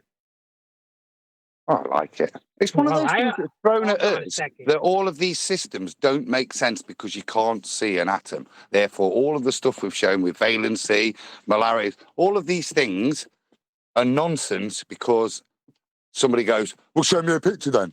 And it's like, well, really? I like the way you said that. Could you do that again? That's dice Well, show flow. me a picture then. Yeah, that's Adam. That's dice flow. He wants to see pictures of everything that they don't exist. Atoms don't exist. Well, listen. But that's the proof, isn't it? You get to that point, and as a chemist, you say to them, well, I can't show you that because they're so small. Best I could do. Well, there you go then. There you go then. They don't exist. Electron. Okay, why don't you just look up what scanning electron microscopy is, Arwen, and then instead of an analogy, not that that's bad, and just look it up and then read it out. What is it? Right? Make sense? Hey, Arwen, in Flatzoid's chat yesterday, an article came up about a man taking a picture of an atom. We were talking about this in the pre-show. Do you remember where that article was posted? Arlington College. Are you talking to Arwen? Yeah, yesterday Arwen was in Flatzoid's channel, right. and these guys brought up an article. Yeah, Article but I can't about remember what? where the article is. It was an article. Allegedly, this guy took a picture of an atom. I don't know. Oh, right. Yeah, that it's thing. strange. A strontium atom. But, yeah. I mean, it was like extremely big, and that makes no sense. Was it? Yeah, what was it? Only 68 times technically bigger than a hydrogen molecule, atom, I mean. And there's no way that it would be that big because you could literally see metal shaped and all that. Like, it makes no sense that you could see that. I think it's a fraud. That's that picture. I don't know what you're talking about. You could see it There's with no the way naked you eye. could literally subject an atom to light and then see a singular atom visually. It's not light. There was not an electron microscope. Now, it was a photograph of an atom. Yes, that's what they claim. Oh, I didn't listen to the show. I don't know what you're talking about, so I can't comment on it. But I can tell you what. I can tell you one thing. It's not a light. It's not light. Got to be scanning electron microscopy. Got to be. Or transmission electron microscopy. Either one. Right. Well, that's how you detect atoms, singular wise, etc. But this specific article claimed we have a photograph, a literal light shining on it, getting back of a little ball singular strontium atom. That's their claim. Ridiculous. Who's they? The person who wrote that article, some science blabbermouth, supposed science community, what thing? I need more. I need more substance than that. Well, then just watch your Flatzoid show. So, show it. No, it's your evidence. You go get it and you present. My evidence? Not even my. I'm debunking it. Well, it's Anthony's evidence. Have Anthony do it. I've got it on screen here now. Oh, you do? Go ahead. Look at Adam. He's all over this. I can't see it. I see. No, I'm on my computer. I'm gonna try and send it into the war room. Give me 2 seconds, and I'll send you this. Okay. Son, just to remind you, I would take that 100 bean payment soon. It's also in the Guinness Book of World Records in 2018.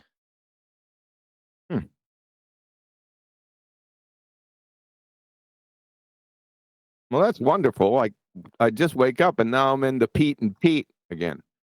One of my favorite things to do. Hey, Nathan, are you there? You started this, Anthony. I am. Yeah, but I've got. Can we wrap this up? Because I want to update you guys with something massive. Dude, shut up! Don't tell us to round out the show, you bastard.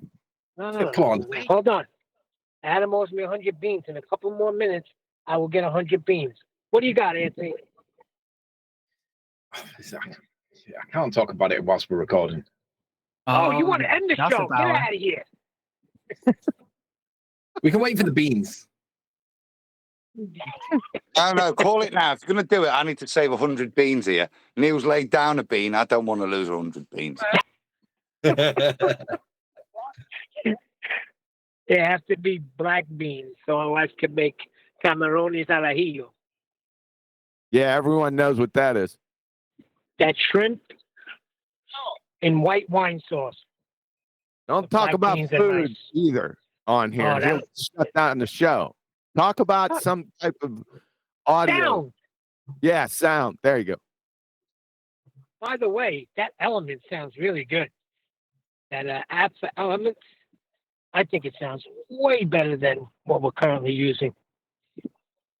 Hey, you know those things, we're going to stay on topic just a little bit. You know those things sometimes when you see them floating around your eye, when you're looking at something, but you see rods and you see these little circles and stuff floating around your vitreous humor?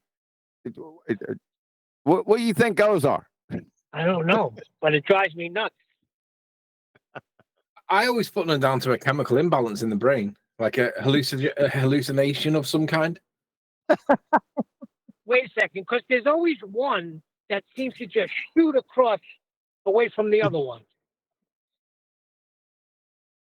Is it not like a too much or not enough like salt or something in your body at the time or something?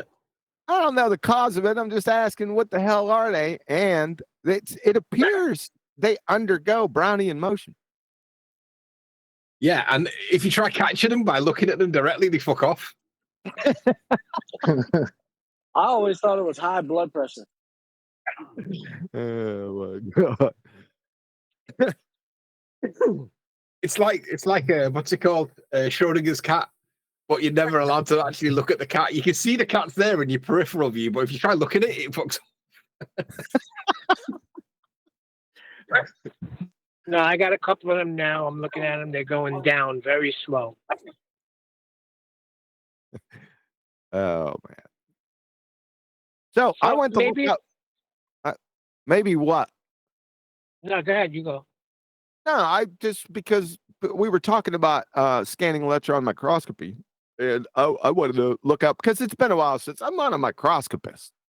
I knew a few of them. They're kind of strange people, but cool. So I just wanted to make sure the audience knew what it was. And it's in Ball Busters. I found a YouTube video with it on. So. Okay.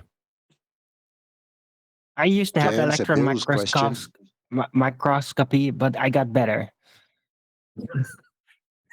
Good one, Arvin. So Adam, Bill's you said question, first that wasn't a real photo. Now it's a video.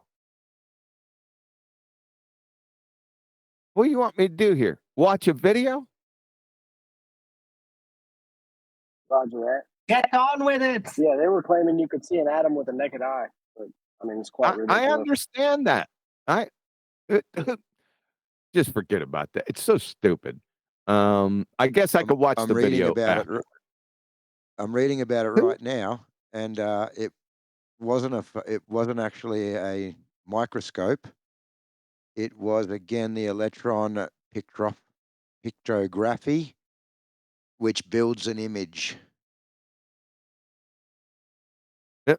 I didn't. You kind of went out. It was choppy. What did you say? It's electrons again. Sorry, I was saying that I'm just reading about that. Describe what they're saying. The photo now, and it's or the image, and it's actually the electron pictography microscope which builds an image. So it's not actually looking at it directly. It's freaking massive, right? I'm just looking at the video. And for that dot to be an atom, they must have the tiniest screws in the whole world, because the atom is about 1,000 times smaller than the screw. Just think about how small that screw would have to be only be 1,000 times bigger than an atom. That's just this. It's looking more and more dubious to me. Could be the biggest atom in the world ever, so we can see it. But it's visible. It could also just be made up, though. Yeah, well, yeah. Anyway, I'm presenting it if you want to see it. Maybe you just got a fat atom. Ah, that was good. I don't think we have a fat atom. That's for sure. All right.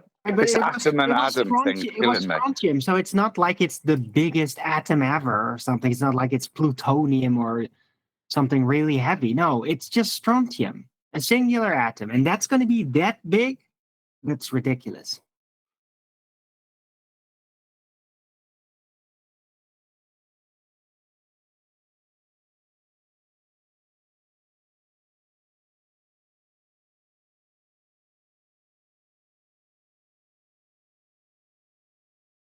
So, do we want to know what scanning electron microscopy is or not? Sure.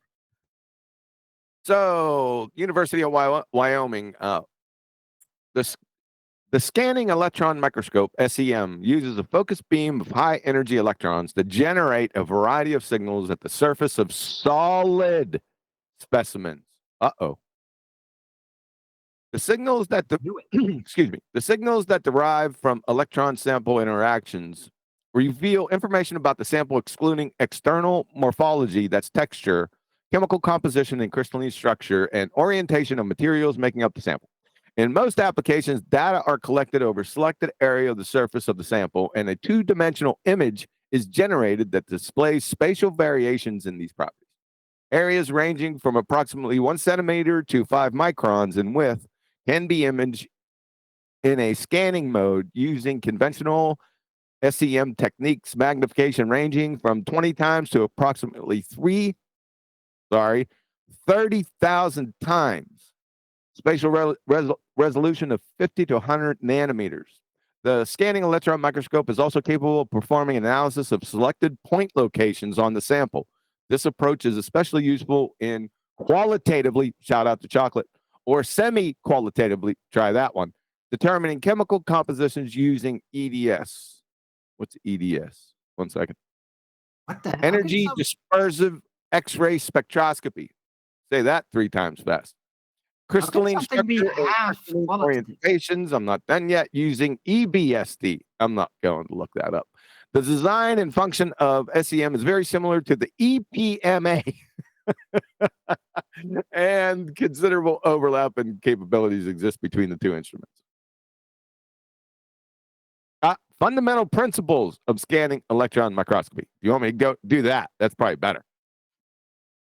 How can something be semi-quantitative or qualitative? I don't get it.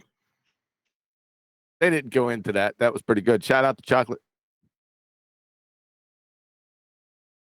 Here we go. Let's go with fundamental principles.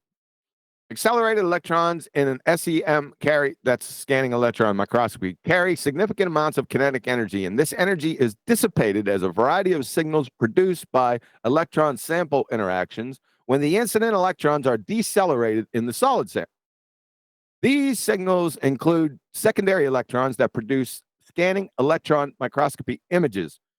Excuse me, backscattered electrons, diffracted backscattered electrons, EBSD, that are used to determine crystal structures and orientations of minerals. Photons, characteristic X-rays that are used for elemental analysis, and continuum X-rays, visible light and heat. Secondary electrons and backscattered electrons are commonly used for imaging samples. Secondary electrons are most valuable for showing morphology and topography on samples, and backscattered electrons are most valuable for illustrating contrast in composition in multi-phase sample, i.e. for rapid phase discrimination. Ooh, that sounds interesting. X-ray generation is produced by inelastic collisions, of the incident electrons with electrons in discrete orbital. Yeah, they're off the reservation. They're not orbitals or shells of atoms in the sample. So that's incorrect. All right, since that's incorrect, I'll finish it up. As the excited electrons return to lower energy states, they yield X-rays that are a fixed wavelength that is related to the difference in the energy levels of the electrons in different shells for a given element. Thus, characteristic X-rays are produced from each element in a mineral that is excited by the electron beam. Scanning electron microscopy analysis is considered to be non-destructive. That is, X-rays generated by electron interactions do not lead to volume loss of the sample, so it is possible to analyze the same materials repeatedly. That was a mouthful. There's one problem in here that I've seen. Discrete orbitals or shells. There's no orbitals, and they describe them as shells, but there are no orbitals. So there you go. That's about enough I had this morning. You lost me at electron microscopy.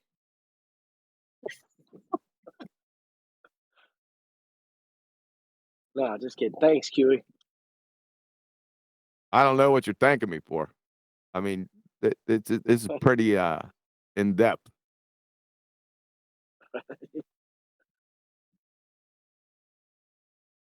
There you go. I kept the show running longer.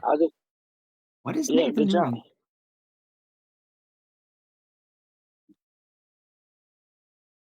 Limitations. That's good. Samples must be solid, and they must fit into the microscope chamber. You want me to say that again? Samples must be solid, and they must fit into the microscope chamber. So our flailing assertion that you could see gases with electron microscopy is thereby theretofore incorrect. We were right then. It's only the same as you'd be able to see it, but you'd see a blur, wouldn't you? Because it's running around too fast. Yeah. That's all.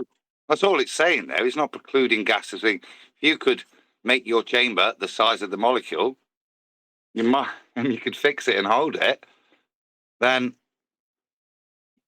it's not the size that's the preclusion, is it? It's just the state that it's in, and the other physical effects that state has to make it harder to. But how are you going to...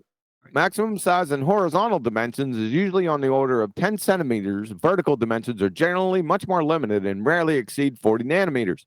For most instruments, samples must be stable in a vacuum on the order of 10 to the negative fifth to 10 to the negative sixth torr. Samples likely to outgas at low pressures, that's rock saturated with hydrocarbons, or wet samples such as coal, organic materials, or swelling clays, and samples likely to, like that, at low pressure, what the heck? Decrepitate. That's a fucking $10,000 word. Likely to decrepitate. Somebody look that up, decrepitate. It's just how it sounds. At low pressure, are unsuitable for examination in conventional scanning electron microscopes. However, low vacuum and environmental scanning electron microscopes also exist, and many of these types of samples can be successfully examined in these special instruments. EDS detectors. What? Cracking is decrepitate. So when you hear it, decrepitate of a solid, especially a crystal, which is to disintegrate audibly when heating. So it's just hearing things break down. I don't think I've ever heard that. I don't think I've seen that or heard that term before. Not for a long time. Yeah, I can't remember. It's too many years ago. I rung a bell, which is why I looked it up straight away before you asked. I was like, I've heard that. It's like when lumps of limestone during heating and stuff will decrepitate. Yeah. I'll tell you what. I'm going to make that part of my vernacular. I'm going to use it in a sentence. I've got to get it in because somehow. Because it has the word crap in it, isn't it? You remedial retard baller. You decrepitate. Okay, Nice. back. Most scanning electron microscopes use a solid state X-ray detector. And while these detectors are very fast and easy to utilize, they have relatively poor energy resolution and sensitivity to elements present in low abundances when compared to wavelength dispersive X-ray detectors on most probe microanalyzers. An electrically conductive coating must be applied to electrically insulating samples for study in conventional scanning electron microscopes, unless the instrument is capable of operation in a low vacuum mode. All right, I'm done friggin' reading this. Good. Because I'm dying to share something, and this is the most interesting conversation ever. We're still live, though. Or I know we're still live. So what's the answer to the question? Is it yes or a no? Are gas molecules, are they capable of being seen? Yes, there is non-transparent gases.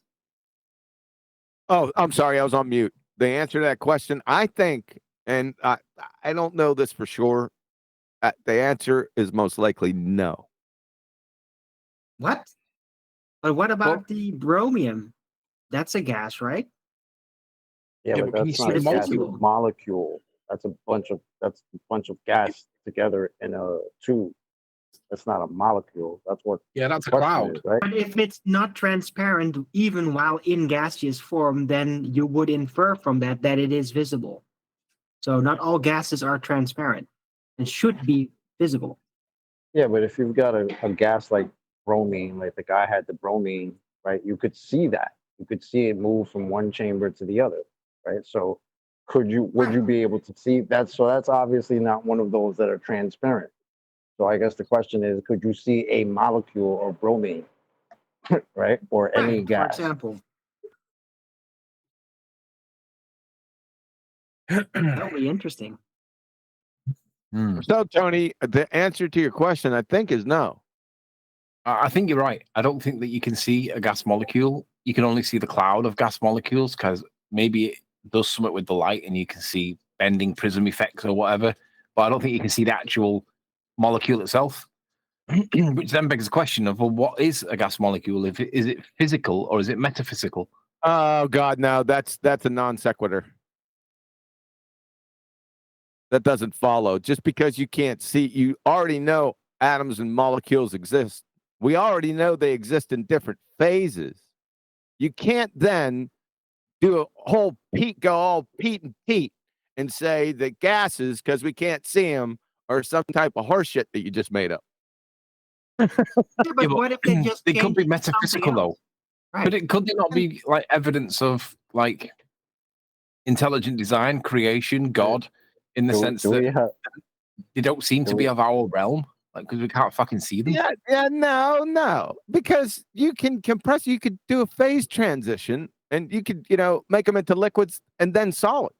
Yeah, but then it's not a gas anymore, and that's kind of the point.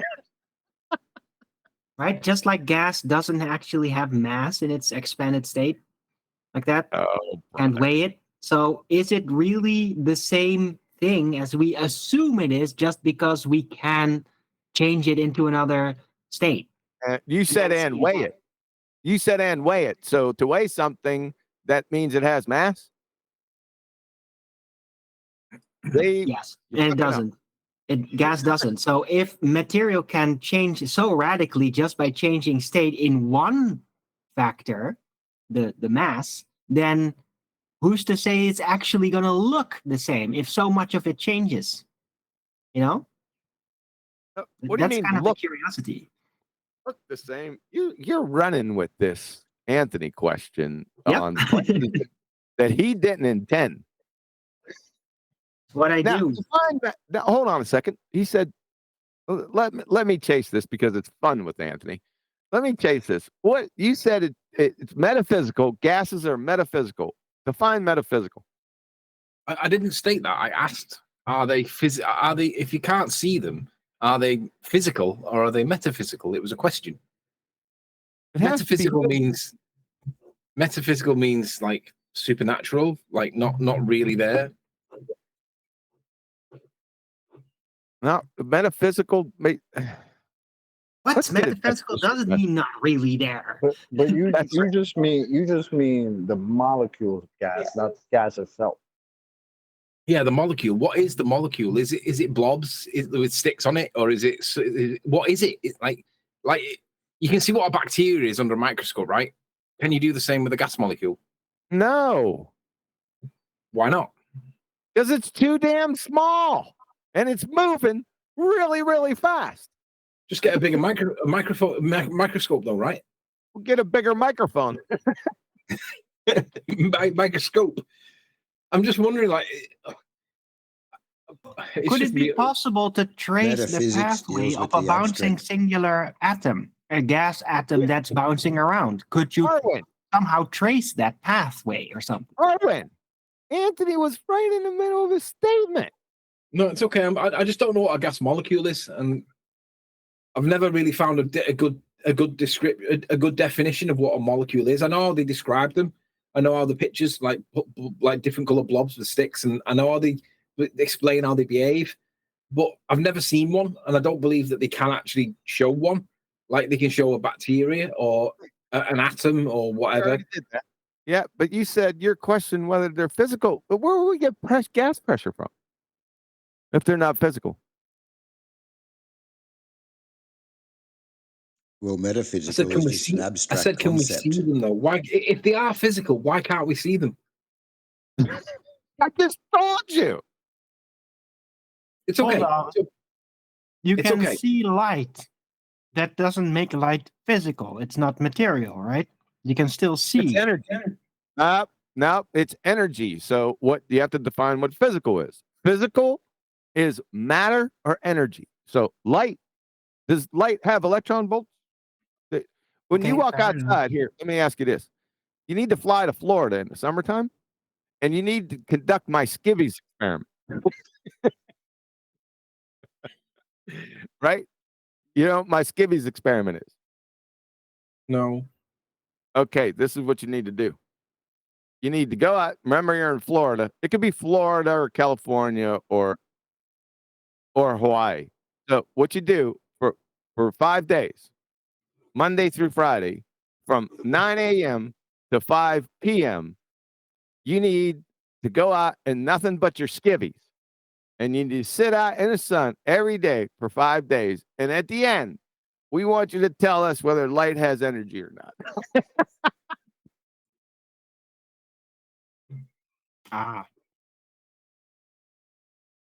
Yeah, you get it? Hello out there. He'll Yes, get it we from get the it. emergency room. He'll get it, QE. Yeah, he'll get it right from the emergency room. Exactly. Before the 5 days are reached. Because I know Arwen's fish belly white. I'm not that white. I brown up very quickly, so I rarely burn from sun. Oh, you're gonna burn. Well, not if I eat the right stuff. Oh, I'll tell you what, you can eat whatever you want. Somebody, let's do a GoFundMe and have Arwen eat whatever he wants, and somebody fly him to Florida. Yes, let's do that. Let's start a GoFundMe for that, and then when it's full, I'll just take the money and do something else with it. I'm gonna have to drop. Run something to mind that I was thinking about. Chiming in on the. You're on the chopping. sun. Whoever's talking is chopping real bad. We can't hear you. So yeah, you're gonna have to drop out and come back in or do something. Go ahead, Anthony. You were saying something. I'm just saying, like, I'm gonna have to go in a bit, and I'm not gonna get a chance to speak. Like, I just want to give you guys a massive update, but I just can't do it while we're recording. Yeah, when are you gonna do videos again, Tony? People have actually been asking in my chat if you left the flat Earth scene or something. That was Now that Bob's decided to stop pushing bullshit, I feel as though I can actually come back into the topic again, because without them lies there, without that bullshit propaganda nonsense, people are not going to be deceived. That's a really, really good thing. And I feel as though I can actually come back into the topic now. But whilst Bob was pushing that nonsense, I just couldn't. I just couldn't. He wouldn't listen to reason. Fair enough, and welcome back. Because I've made your videos. Can you not speak ill of the dead? Thank you. I wasn't speaking ill of the dead. I was just saying he stopped pushing his nonsense. I never said anything about him, anything like that, Nathan. That's what you just implied.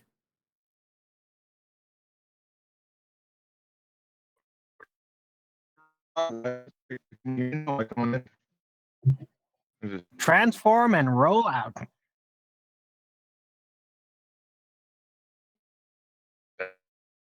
All right, Mr. Robot, it hasn't helped. Just drop out, come back tomorrow.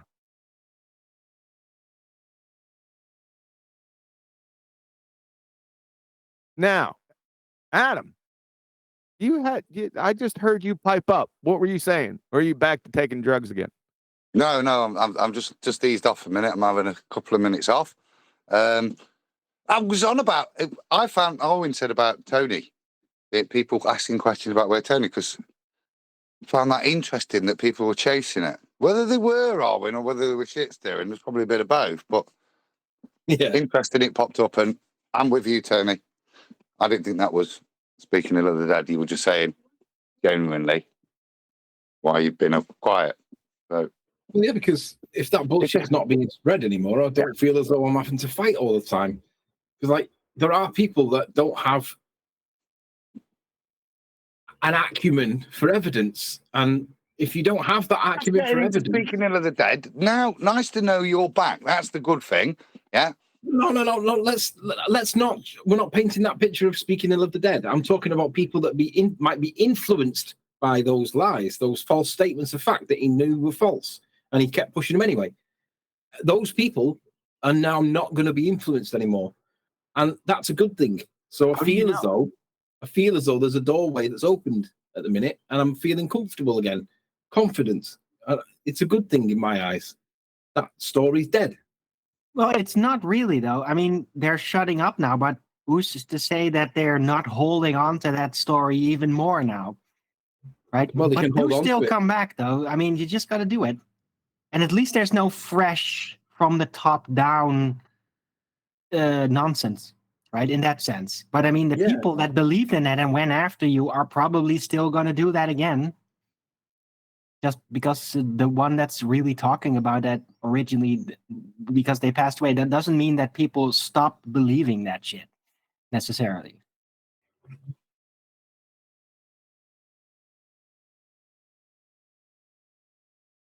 Believe in what shit specifically? Well, things like ether, light medium ether, dielectric acceleration, gravity, all that. Well, I don't think Anthony left because Anthony, number one, Anthony didn't leave. Number two, it's been a while. He absenced himself long before ether. Yeah, that's not untrue. The simple truth is, in a one line, I got sick and tired of the lies. That is absolutely true. That is true. I can understand that. There's only so many times that you can point out to somebody that you haven't got any supporting evidence before you just feel as though they're just lying. And well, Anthony, it's because you lack constitution. It's because I lack constitution. Is that a polite way of saying that you don't understand? No, you don't. No, it's not. When you say somebody lacks constitution, they lack the intestinal fortitude of stick-to-itiveness. See, I'm loving the sophistry here. Lots of words, but saying nothing. The word is endurance. Anyway, I'm just relieved that conversation now has come to an end, because it's done more damage than any Rumpus or any Paul Voigt or any of them idiots could ever do. Honestly, it's caused more damage. Are you talking about gravity? Hold on. Is this a gravity and relative density disequilibrium thing? Is that what you mean? Yeah, this incoherent dielectric acceleration nonsense. I didn't say that word. I said gravity and relative density disequilibrium. Is that what? Remember when I said get specific? That's what I meant. So so specifically, no, it's got nothing to do with that at all. That my gripe is not to do with that topic. Okay. It's to do with the other topic that sounds just like it, but with a different name. And you just said it. Could you say it again for everyone? The incoherent dielectric acceleration nonsense. Okay. What is incoherent dielectric acceleration? You missed the other word. It's incoherent dielectric acceleration nonsense. Oh, I'm sorry. I didn't get the nonsense in there.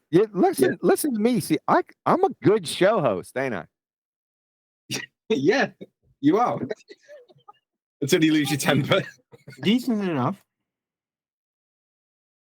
Go ahead. I don't know. Go ahead with what? What is my question? What is incoherent dielectric acceleration nonsense? Oh, it's the claim from some one person that there is some downwards bias. It just makes me feel sick saying this because it's explained already. It's practically demonstrated evidentially, empirically, reliably, repeatedly. But it's the downward bias that some people think is the reason for everything sticking to the Earth. Balloons, helium, the gas. gradient. Yeah.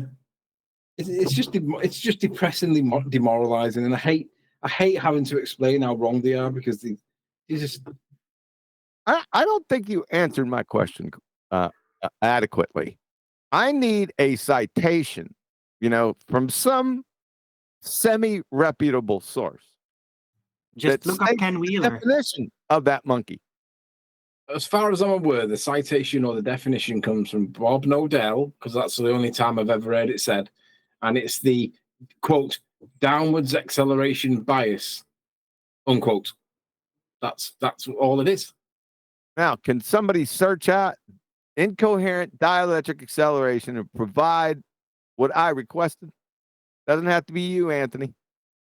Even though you work with a helium balloon. It's not a helium balloon. I've looked it up and it doesn't exist as a thing. Really? Yeah, I've not found any. Oh, last time I looked at it like a while ago, I found no references to the phrase incoherent dielectric acceleration. Maybe it's changed now. Just made that shit up. No, it takes place in counter. It takes place in counter space. Thanks, Neil. In this context, yeah, somebody made that shit up. I would say yes, somebody did make that shit up. Doesn't it really come from Ken Wheeler first? I mean, didn't he come up with it and then Bob became a fan of that? Or was it the other way around? This is bordering I think dangerously so. on speaking ill of the dead, so I'm going to round out. So with that, It's not another huge. speaking ill of the dead. We're just talking about him. Not speaking ill. Okay, well, it's No, making me uncomfortable. history. So I'm going to round out anyway.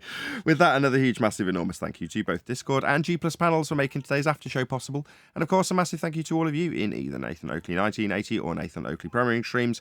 Hopefully smashing the super chat, liking, commenting, sharing, subscribing, joining as a Nathan Oakley 1980 channel member and all that good stuff. I've been Nathan Oakley and I will see you all in the next video.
What a lovely day!